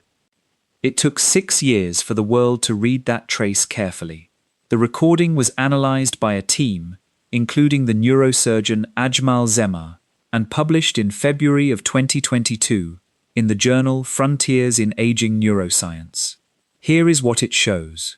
In the roughly 30 seconds before blood flow stopped, and the roughly 30 seconds after, the man's brain did not simply fall dark. It produced a burst of coordinated activity. a rise in gamma oscillations, the fast rhythms we met a few parts ago, the ones implicated in binding scattered signals into a unified experience. And these were not random flickers of a failing organ. The analysis showed changes in the coupling between rhythms, patterns that in living, waking brains accompany memory retrieval, dreaming, and concentrated recollection. The team was careful, in the paper and in every interview since, to say what the data cannot say. It is a single case. The brain was injured, swollen, on medication. Nobody can climb inside a trace and know what, if anything, it was like. But the pattern is the pattern the brain makes when it is remembering, and the man's brain made it, in coordinated form, in the last half-minute of a life. It was not the first hint. 3 years earlier, a research team led by Jimo Borjigin at the University of Michigan had found something remarkably similar in rats. After cardiac arrest, in the 30 seconds before the trace flatlined, the animals' brains produced a surge of highly synchronized gamma activity, by some measures more coherent and more organized than in the fully waking state. A dying brain, briefly, doing something that, in waking creatures, accompanies vivid conscious processing. And in 2023, Borjigin's group reported human cases, 4 comatose patients whose families had chosen to withdraw life support, monitored throughout. 2 of the 4 showed the same signature, a surge of gamma activity concentrated in the back of the brain, in a region sometimes called the posterior hot zone, because damage to it so reliably abolishes conscious experience. 2 of 4 showed it, 2 did not. Nobody claims to know why, and nobody can ask any of them what it was like. What the record shows is not a light going out like a switch. It shows something more like a last, gathering wave. I have to be careful here, and I want to be careful with you, because this is the exact point where reporting on this science usually goes wrong. None of these recordings show anyone experiencing death. They cannot, and after the last few parts you can say precisely why. An experience is a process that takes time, and every process the electrodes recorded was running while the person was still on the near side. What the traces show is a brain, alive, doing brain things, remembering, integrating, binding, right up to the edge of what the instruments can read. The surges are not a soul departing, they are neurons firing on electrodes, on a physical brain, and they end when it does. But do not let that carefulness flatten what is actually remarkable in the data, because it is genuinely remarkable, and it answers the small chill left over from the summit. We wondered whether the near side, at its farthest reach, was dark or empty, an unfinished sentence. The recordings suggest the opposite. They suggest that, in at least some human beings, the very last thing the brain does with itself is run the machinery of memory, the same rhythms that accompany recollection, gathering and cohering in the final half-minute. Zemar himself has said the obvious human thing about it, that the brain may be replaying at the end something of what it has lived. The data cannot promise that. But the shape of the data is a brain reaching back into its own life, not out toward its own edge. There is more evidence from the near side, and all of it points the same way. Sam Parnia's AWARE study, published in the journal Resuscitation in 2014, tracked more than 2,000 cardiac arrests across hospitals in 3 countries. Of the small number of survivors interviewed in depth, there was one case in which a patient described events from the resuscitation with a level of accuracy that matched the record, including details from a period about 3 minutes into the arrest, when standard assumptions say organized cortical activity should already have ceased. One verified case is one case. The researchers themselves were restrained about it, but the follow-up work, AWARE 2, added something harder to wave off. EEG signatures, consistent with arousal, gamma, delta, theta patterns, appearing in some patients as far as an hour into CPR. An hour. Whatever else that means, it means the near side extends much farther into the process of dying than medicine assumed.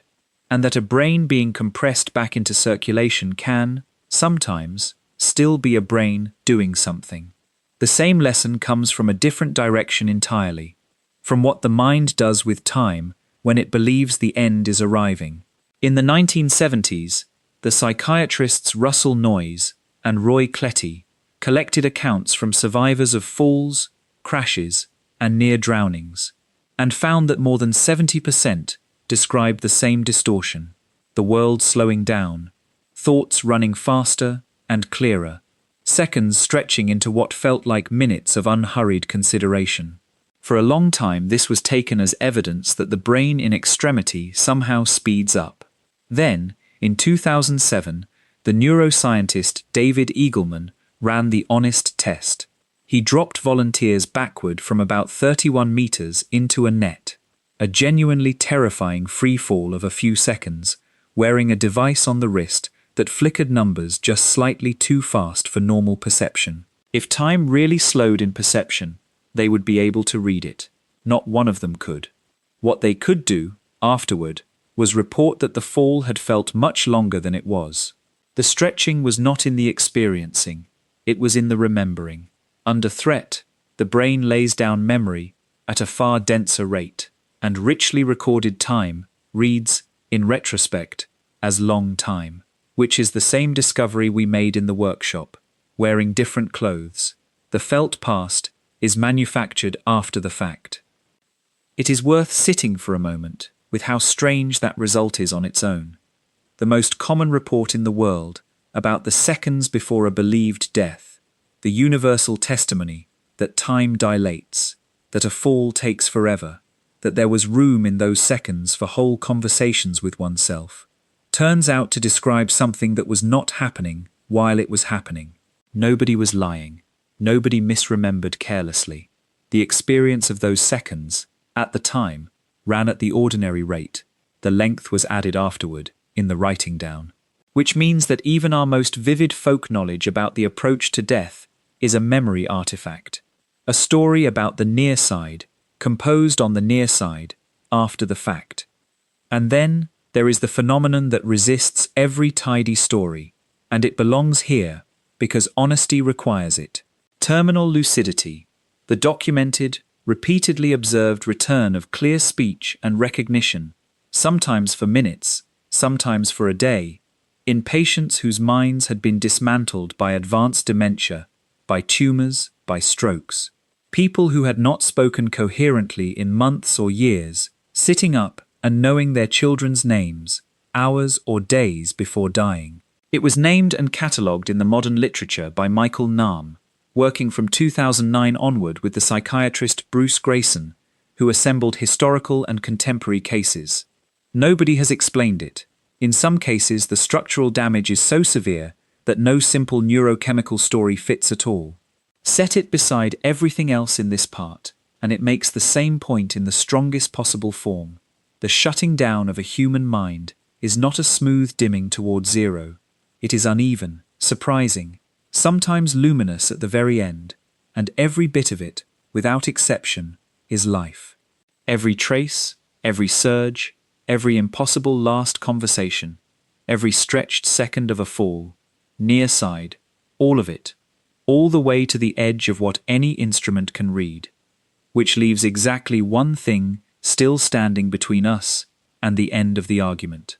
Everything tonight has treated the boundary as a clean line, the point where the near side stops. But if the shutting down is this uneven, this gradual, this full of surprises, then a fair question presses: where exactly is the line? What, precisely, is the moment of death? It turns out that medicine has been trying to answer that question for 2 centuries, and has quietly discovered something that will make the last of your fear harder to hold on to. The line, on close inspection, is not a line at all. Everything we have built tonight rests on a phrase that everyone uses and no one examines: the moment of death. It sits in our language like a fixed point, a threshold with a definite location, a line drawn across a person's timeline with life on one side and its absence on the other. Medicine has spent 2 centuries trying to find that line, with steadily better instruments and steadily more precise definitions. And what medicine has discovered is quietly astonishing. The closer you look, the less there is a line to find. For most of history, the definition was breath, a feather at the lips, a mirror held to the mouth, no fogging, no life. It failed, spectacularly and often. Enough people were buried who should not have been that the 18th and 19th centuries developed a genuine cultural panic about it, with mortuaries in some European cities keeping bodies in warm rooms, strings tied from the corpse's fingers to bells, attendants waiting for a ring that occasionally came. So the definition moved, not breath, but heartbeat.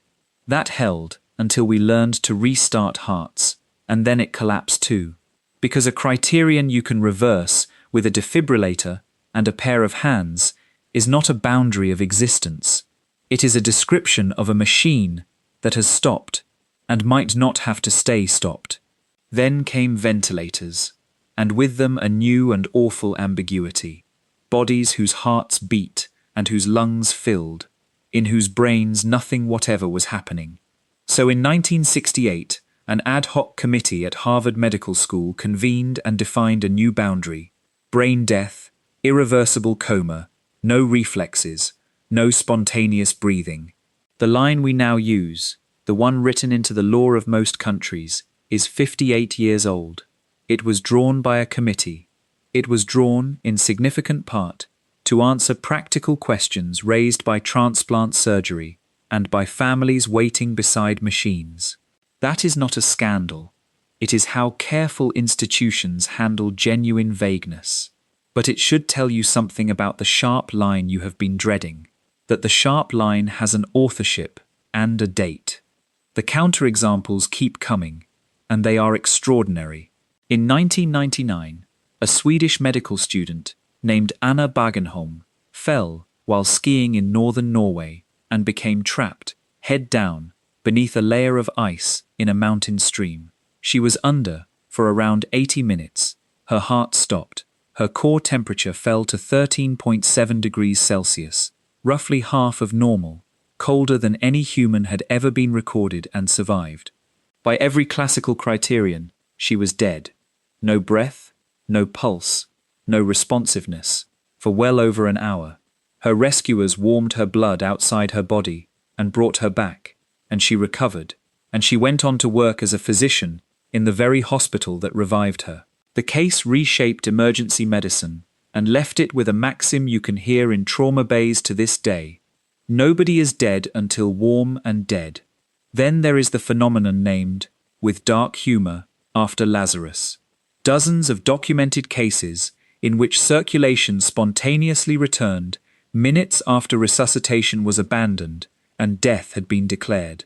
It is rare, and it is real, and it is the reason many hospitals mandate an observation period after CPR is stopped before anyone may say the word. And then, in 2019, a team at Yale, led by Nenad Sestan, published a paper in Nature that unsettled everyone who read it. They took the brains of pigs that had been slaughtered 4 hours earlier, organs by every traditional criterion long dead, connected them to a perfusion system they called BrainX, and pumped through a specially designed synthetic blood substitute. Cells that should have been irreversibly destroyed resumed metabolic activity. Neurons fired, synapses functioned, immune responses restarted. The researchers had deliberately included agents to prevent any organized, brain-wide electrical activity, and they monitored continuously with the plan to anesthetize immediately had any appeared. Nobody was reviving a mind, and the team was emphatic about that. But the finding stood, and it was seismic. The death of a brain is not a single event that happens at a stroke. It is a cascade of failures that unfolds over hours, and that can, at the cellular level, be partially interrupted. Bioethicists had to invent new review categories for tissue that fits neither of our available words. There is a further wrinkle that makes the fuzziness impossible to dismiss as a technicality. Different tissues die at different rates, So a body does not stop being alive all at once. Skin cells and some connective tissue can remain viable for many hours after the heart stops, long enough that corneas are routinely recovered for transplant well after death has been declared, and skin grafts later still, which means that for a considerable stretch, a person is neither uniformly alive nor uniformly dead. They are a landscape of tissues expiring on their own schedules, in an order that has nothing to do with the moment written on a certificate. The certificate records a legal and medical judgment. The body itself is doing something with no sharp edge in it anywhere. So here is where medicine has actually landed, after 2 centuries of looking. Death is a process, not an instant. It has stages, and the stages have durations. And where we draw the line within them is a convention chosen for good reasons. Legal, practical, humane, but chosen. The wall you have been imagining, the one with a definite thickness of 0, is more like a fog bank. You do not cross it at a step. You go in, and somewhere inside it, the things that make a person stop, one after another, in an order that varies from person to person. Now, you might expect that to weaken tonight's argument, since we have leaned on the geometry of a boundary. It does not weaken it. It does something more interesting. It widens the unattended interval. Remember the ordinary shape of most modern deaths. And most modern deaths are not sudden. 2/3 of the roughly 170,000 people who will die today will die of the slow causes, the diseases of long life. In hospice medicine, the final phase, the unresponsive one, after the last conversation, commonly lasts hours, sometimes days, which means that for the great majority of human beings, the last experience of their life and the moment their death is recorded are not adjacent at all. They are separated by a long, quiet interval in which the person is no longer experiencing anything and has not yet, by any definition, died. The gap tonight's argument identified turns out to be, in ordinary clinical practice, not a hairline at all. It is often hours wide. The last thing experienced is some afternoon light, a hand held, a familiar voice, and then the near side simply runs out, well before the fog does. I want to say clearly what this does and does not touch, because I am aware of who listens at this hour. It does not make dying easy. Dying is part of life. It is on the near side, it can be hard, and it can hurt. And this argument never pretended otherwise. The whole point is that dying and death are different things, and only one of them is yours to undergo. It does not touch grief either, which belongs to the living, and we will come back to grief before the night is over. What it does is dissolve the most concentrated form of the fear, the imagined instant, the crossing, the flash of horror at the threshold. That instant, medicine says, does not exist as an instant, and the structure of experience says that even if it did, no one would be there to meet it. The wall has become weather. There is nothing at the center of the fog bank waiting for you, and there never was. But of course, where science finds a genuine gap, stories rush in. And some of the stories about this particular gap wear the vocabulary of physics like a borrowed coat. There are claims circulating tonight that quantum mechanics guarantees you never actually die, that consciousness is a substance that departs intact, that the very gamma surges we just read are evidence of a soul leaving the building. This channel does not sneer at any of that, because the questions underneath are the oldest and most human ones there are. But it does insist on looking at what the physics actually says. So let us do that next, and I will warn you where we come out, because it is not where you would expect. The mainstream physics turns out to be stranger than the fringe. There is a claim moving through the internet tonight that says you are never going to die, and it says so using the language of quantum mechanics. It is worth taking seriously enough to state fairly, because the people who find it are not fools. They are usually people awake at 2 in the morning, doing what humans do with a gap in the evidence, and they have found an idea with real physics in its ancestry. The claim is called quantum immortality, and here is the honest version of it. In the many worlds interpretation of quantum mechanics, a legitimate, seriously defended position, the wave function never collapses. Instead, every quantum outcome occurs in branches of reality that decohere from one another. Now consider any moment where your survival depends on a quantum event. In some branches you live, in others you do not. The argument then says you can only ever find yourself in a branch where you are around to find yourself anywhere. So from your own point of view, the reasoning goes, the sequence of experiences never ends. Someone, somewhere in the branching structure, always turns out to be you, still going.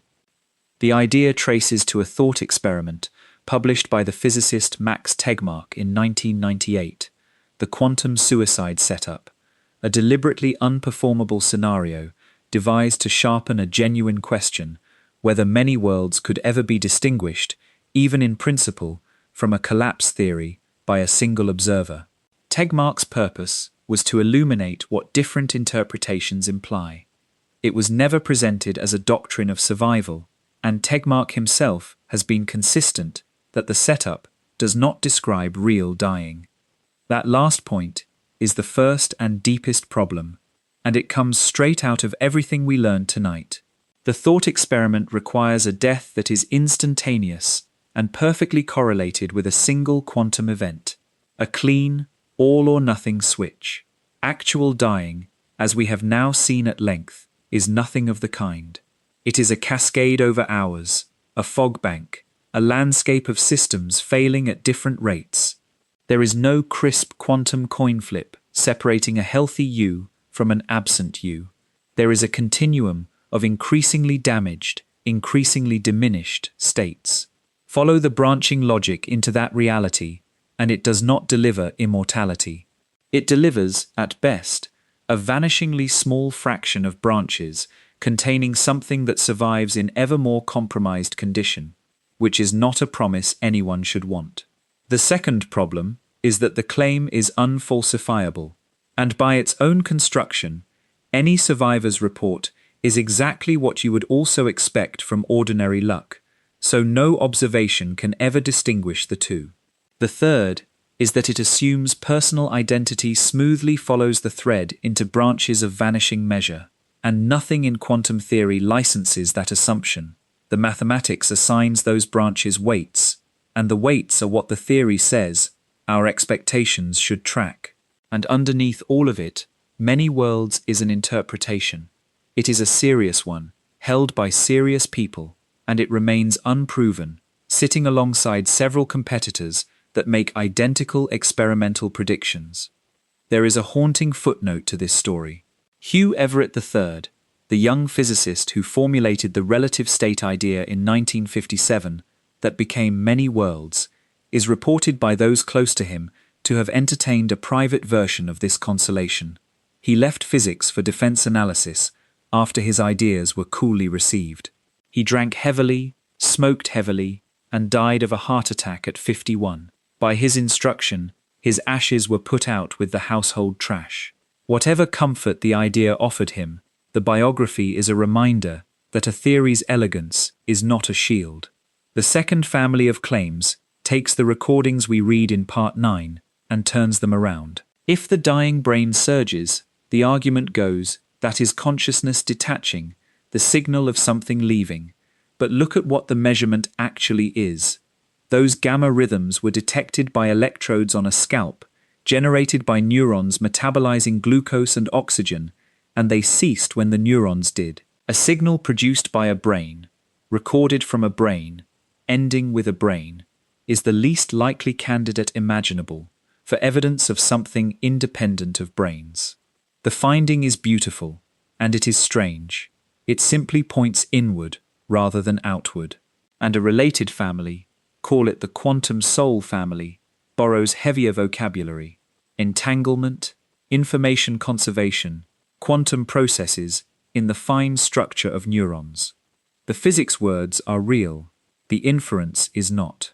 When physicists say information is conserved in quantum mechanics, they mean something precise and rather cold, that the evolution of the universe's state is, in principle, reversible, so the details are never truly annihilated.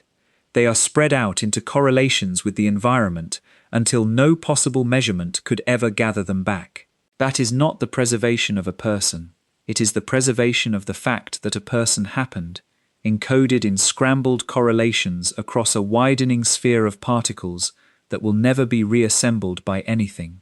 And the older lineage those claims lean on, the idea that consciousness itself causes the wave function to collapse, associated with von Neumann and later Eugene Wigner, is a lineage whose most famous advocate abandoned it. Wigner changed his position later in life, after decoherence provided a mechanism that requires no observer's mind at all. It is worth noticing why claims like these attach themselves to quantum mechanics specifically, rather than to thermodynamics or optics. Quantum theory occupies a peculiar cultural position. It is genuinely counterintuitive, genuinely unfinished at its foundations, and genuinely full of language that sounds like it was designed for metaphysics. Observation, collapse, entanglement, superposition. That combination makes it the perfect host. A claim can borrow the authority of the most successful theory in the history of science while resting on no equation from it at all. The reliable test is simple, and you can apply it yourself the next time one of these arrives in your feed at midnight. Ask what would have to be measured for the claim to turn out false. Real physics always has an answer to that question. If the answer is that nothing could ever count against it, then whatever the claim is, it is not a result from physics. It is a hope wearing physics as a coat. I want to be careful about tone here, because it would be easy to be glib, and glibness would be wrong.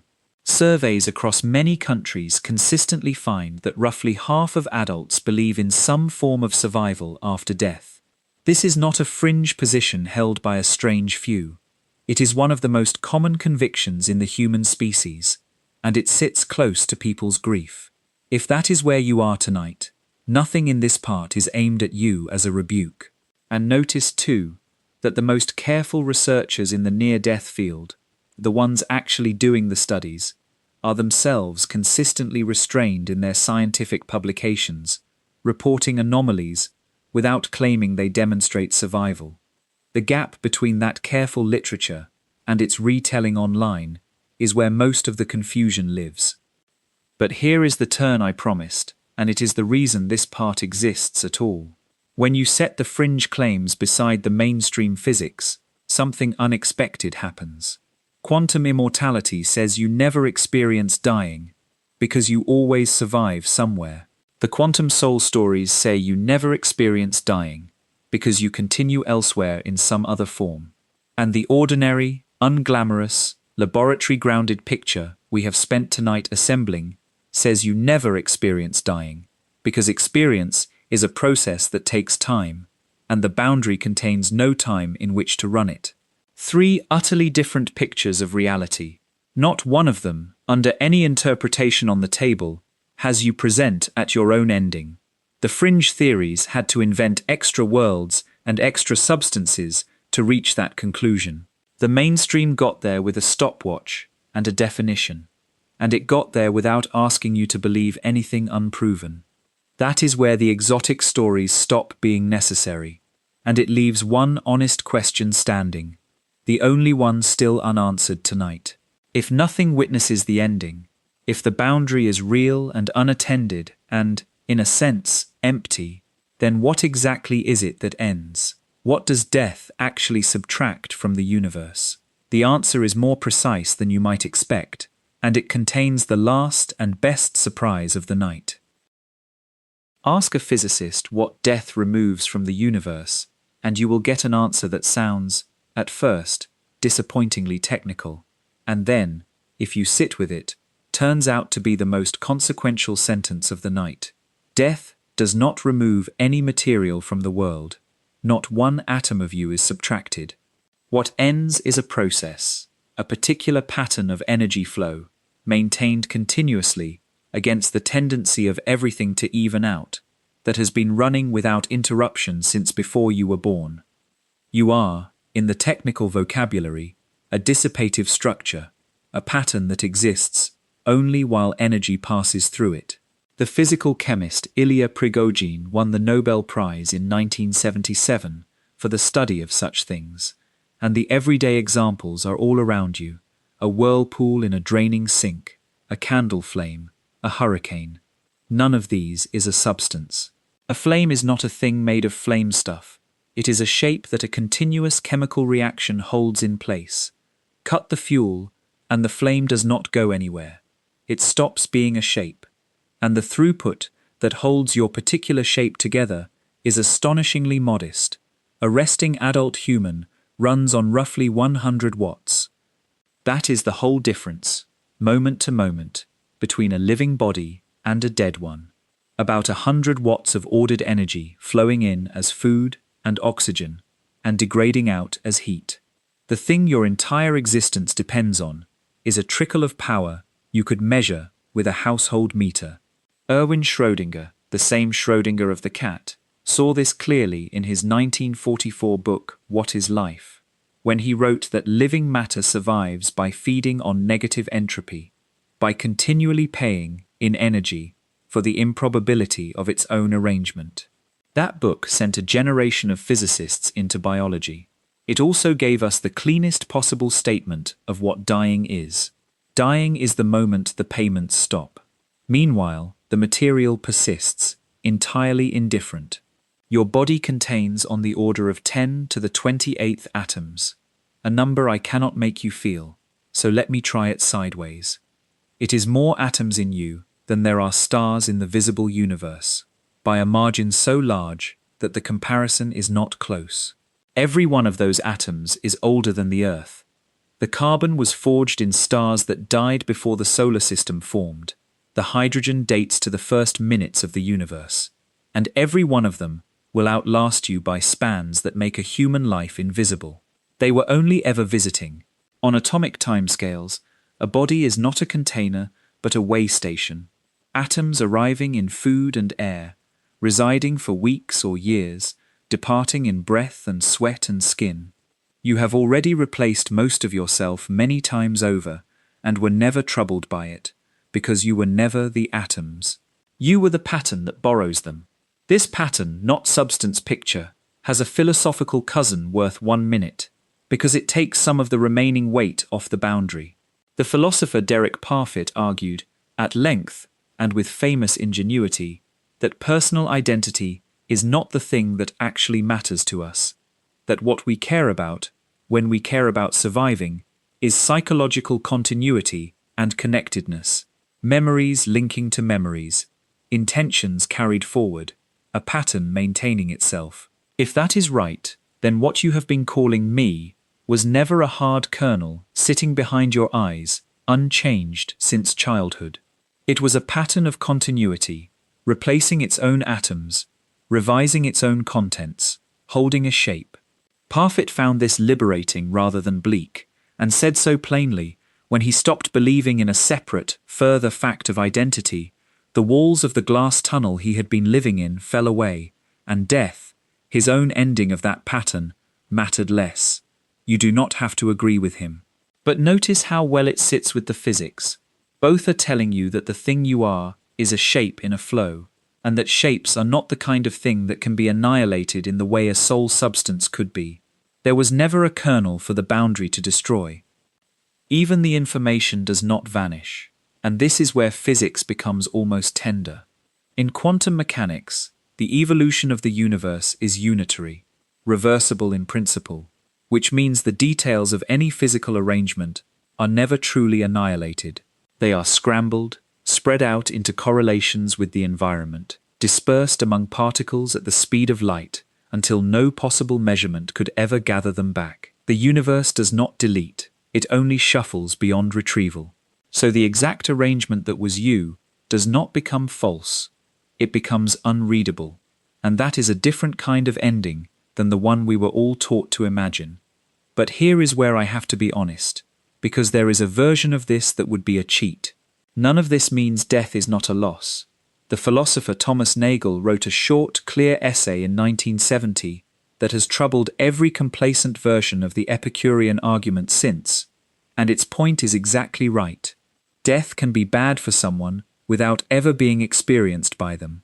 It deprives of the mornings not had, of the conversations not finished, of the people not seen again. Nagel is not refuting what we have proved tonight. He explicitly concedes it.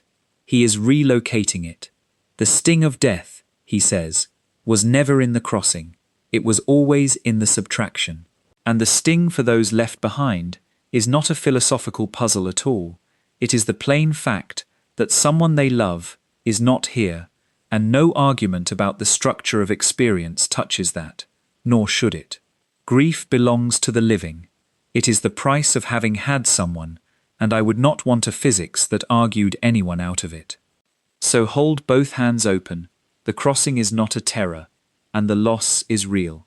And now, let me give you the thing that has been waiting since the very beginning of tonight. The discovery that the block universe, which sounded so cold when we started, has been holding out for us this entire time. The same geometry that fixes your death fixes everything else. Think about it. We accepted, back at the start, that the event of your ending exists at its coordinates. That is why the first clause of tonight's title is true. But the block does not fix that one event as a special favor to your mortality. It fixes every event, which means that every moment you have ever lived is exactly as permanent as the moment you will die. The word gone, when applied to your past, is not a description of reality. It is a description of your access. Come and see. Step out of your slice one last time tonight, and let the block open around you as a still, lit interior, the whole four-dimensional volume of your life, laid out and quiet. Walk into it. Here is a summer morning when you were 6 years old, the light on a kitchen floor, the particular yellow of it, the sound of somebody moving in another room. It is not a memory here. It is a location, and it is occupied.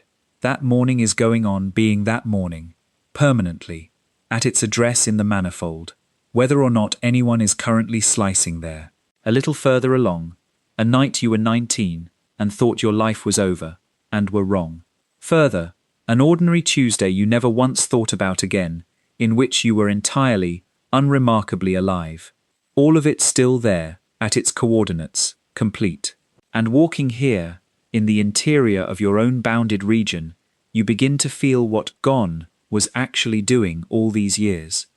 It was never a fact about those moments. It was a fact about the position of the knife. They are not behind you in the sense of being erased. They are behind you in the sense that Paris is west of here. Now let me say the part that I think matters most, to whoever needs it tonight. If you have lost someone, this is not a metaphor offered to make you feel better. It is the straightforward consequence of taking relativity at its word. The people you have lost are not deleted. They are world lines, complete, finite, four-dimensional, with a first event and a last one, exactly like yours, and every coordinate where their line ran alongside yours is still a coordinate where it runs alongside yours. The braid we saw from above is not undone by the ending of a strand. Every hour you spent with them is a place. It stays a place. Hermann Weyl, one of the great mathematical physicists of the last century, wrote the sentence that has consoled physicists at funerals ever since. The objective world simply is. It does not happen. Nothing is being taken away as the present moves, because nothing is moving. And so, tonight, the deepest consolation this channel can offer is not a hope about the future, it is a fact about the past, that it is not past in the way you were taught, that the good hours are not lost hours, that everything that was, still is, at its address, and always will be. Which brings us back, at last, to the edge of the map. Remember the fear, the drawn edge on the old parchment, the dragons in the blank water, the falling off place. We can see it clearly now. The edge of the map was never a cliff. It is the frame of the picture. It is the boundary that makes a map at all. The finitude that lets a life have a shape, a beginning, a middle, a form you could hold in your mind. A map without edges would not be a bigger map. It would be no map. The moments inside are not endangered by the edge. They are defined by it. Nothing beyond that boundary threatens a single thing inside it, and every valuable thing you have, every one, without exception, is inside it. There is one piece left. We know the ending exists. We know nothing beyond it takes anything from us. What remains is to say plainly, at last, why you will never be there, and to let the sentence I left standing at the start of tonight finally do what it came here to do. So here it is, plainly, with everything behind it. Your death already exists. Somewhere in the four-dimensional whole that physics describes, there is an event that is the far boundary of you, with coordinates, with a where and a when, as fixed and as real as the event of your birth. It is not approaching. It is not stalking you down the years. It is a location, and locations do not travel. That is the first clause of tonight's title, and it is as literal a statement as physics knows how to make. And you will never experience it, not because you will be lucky, or spared, or asleep at the crucial moment.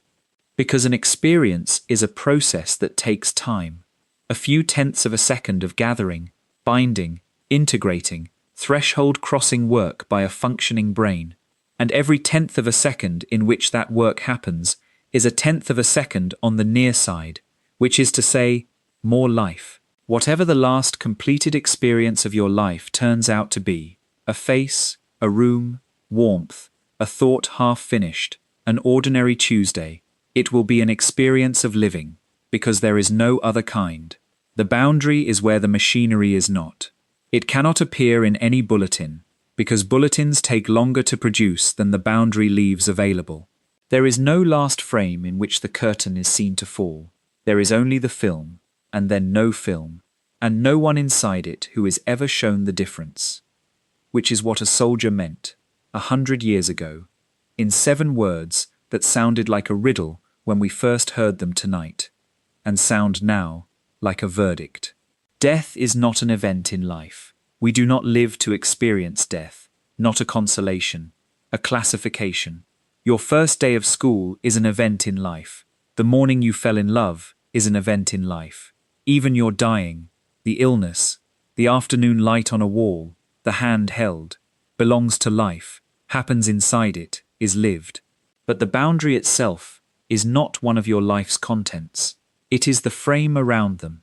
And Wittgenstein's image is exact, and you can test it where you lie right now. Our life has no end, in just the way our visual field has no limit. Your seeing extends so far and no further, and yet nowhere in your vision is there a line where sight stops. Vision never contains its own edge. Experience never contains its own edge. That is not a fact about death. It is a fact about what it means to be a thing that experiences at all. Now let me pick up the sentence I set down at the very beginning of tonight and left standing alone, unexplained. You will never be there. Every word in it is now precise. There is a definite place, the boundary event, at its coordinates, entirely real, and never is not a hope or a comfort or a probability. It is a structural impossibility, as firm as the fact that there is no largest number smaller than 1. That collection has a boundary, and the boundary is perfectly real, and no member of the collection touches it, and nothing is missing. Your death is real, your experiences are real, and the two of them will never meet, not once, not for an instant, not for anyone who has ever lived.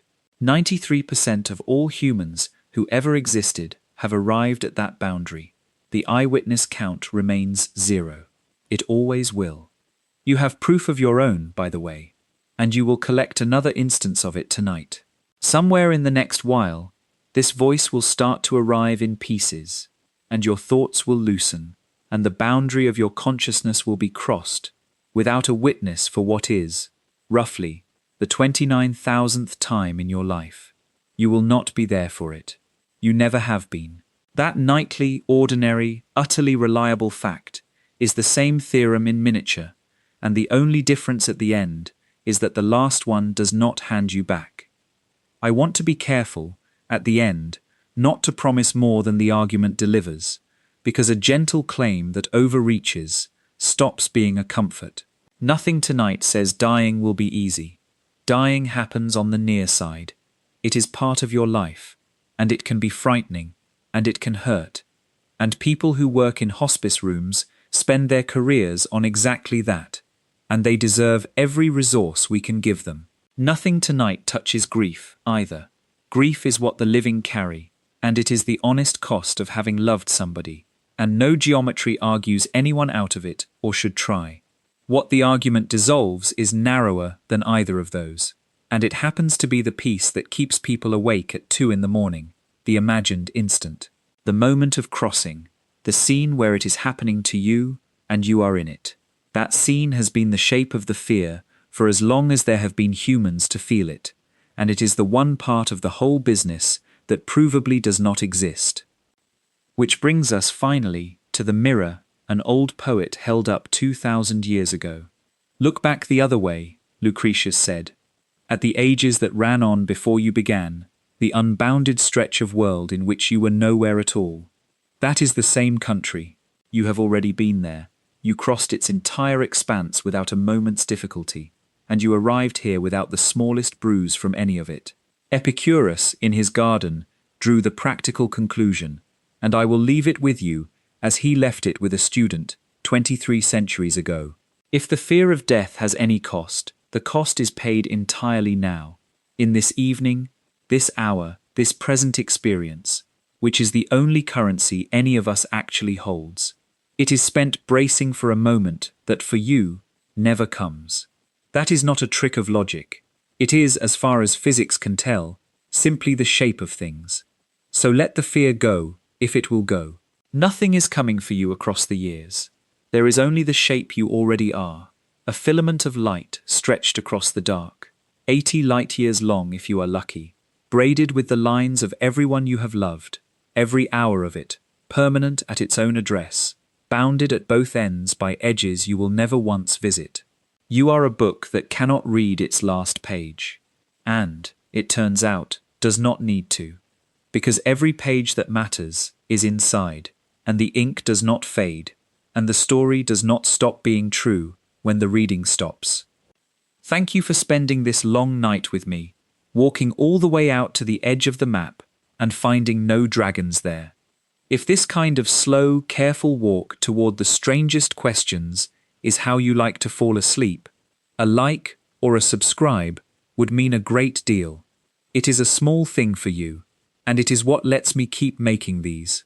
And remember, as you drift off now, you are about to cross a boundary you have never once witnessed, and in the morning you will wake on the other side of it, exactly as you always do. Good night. May you never fear the edge of your own map again,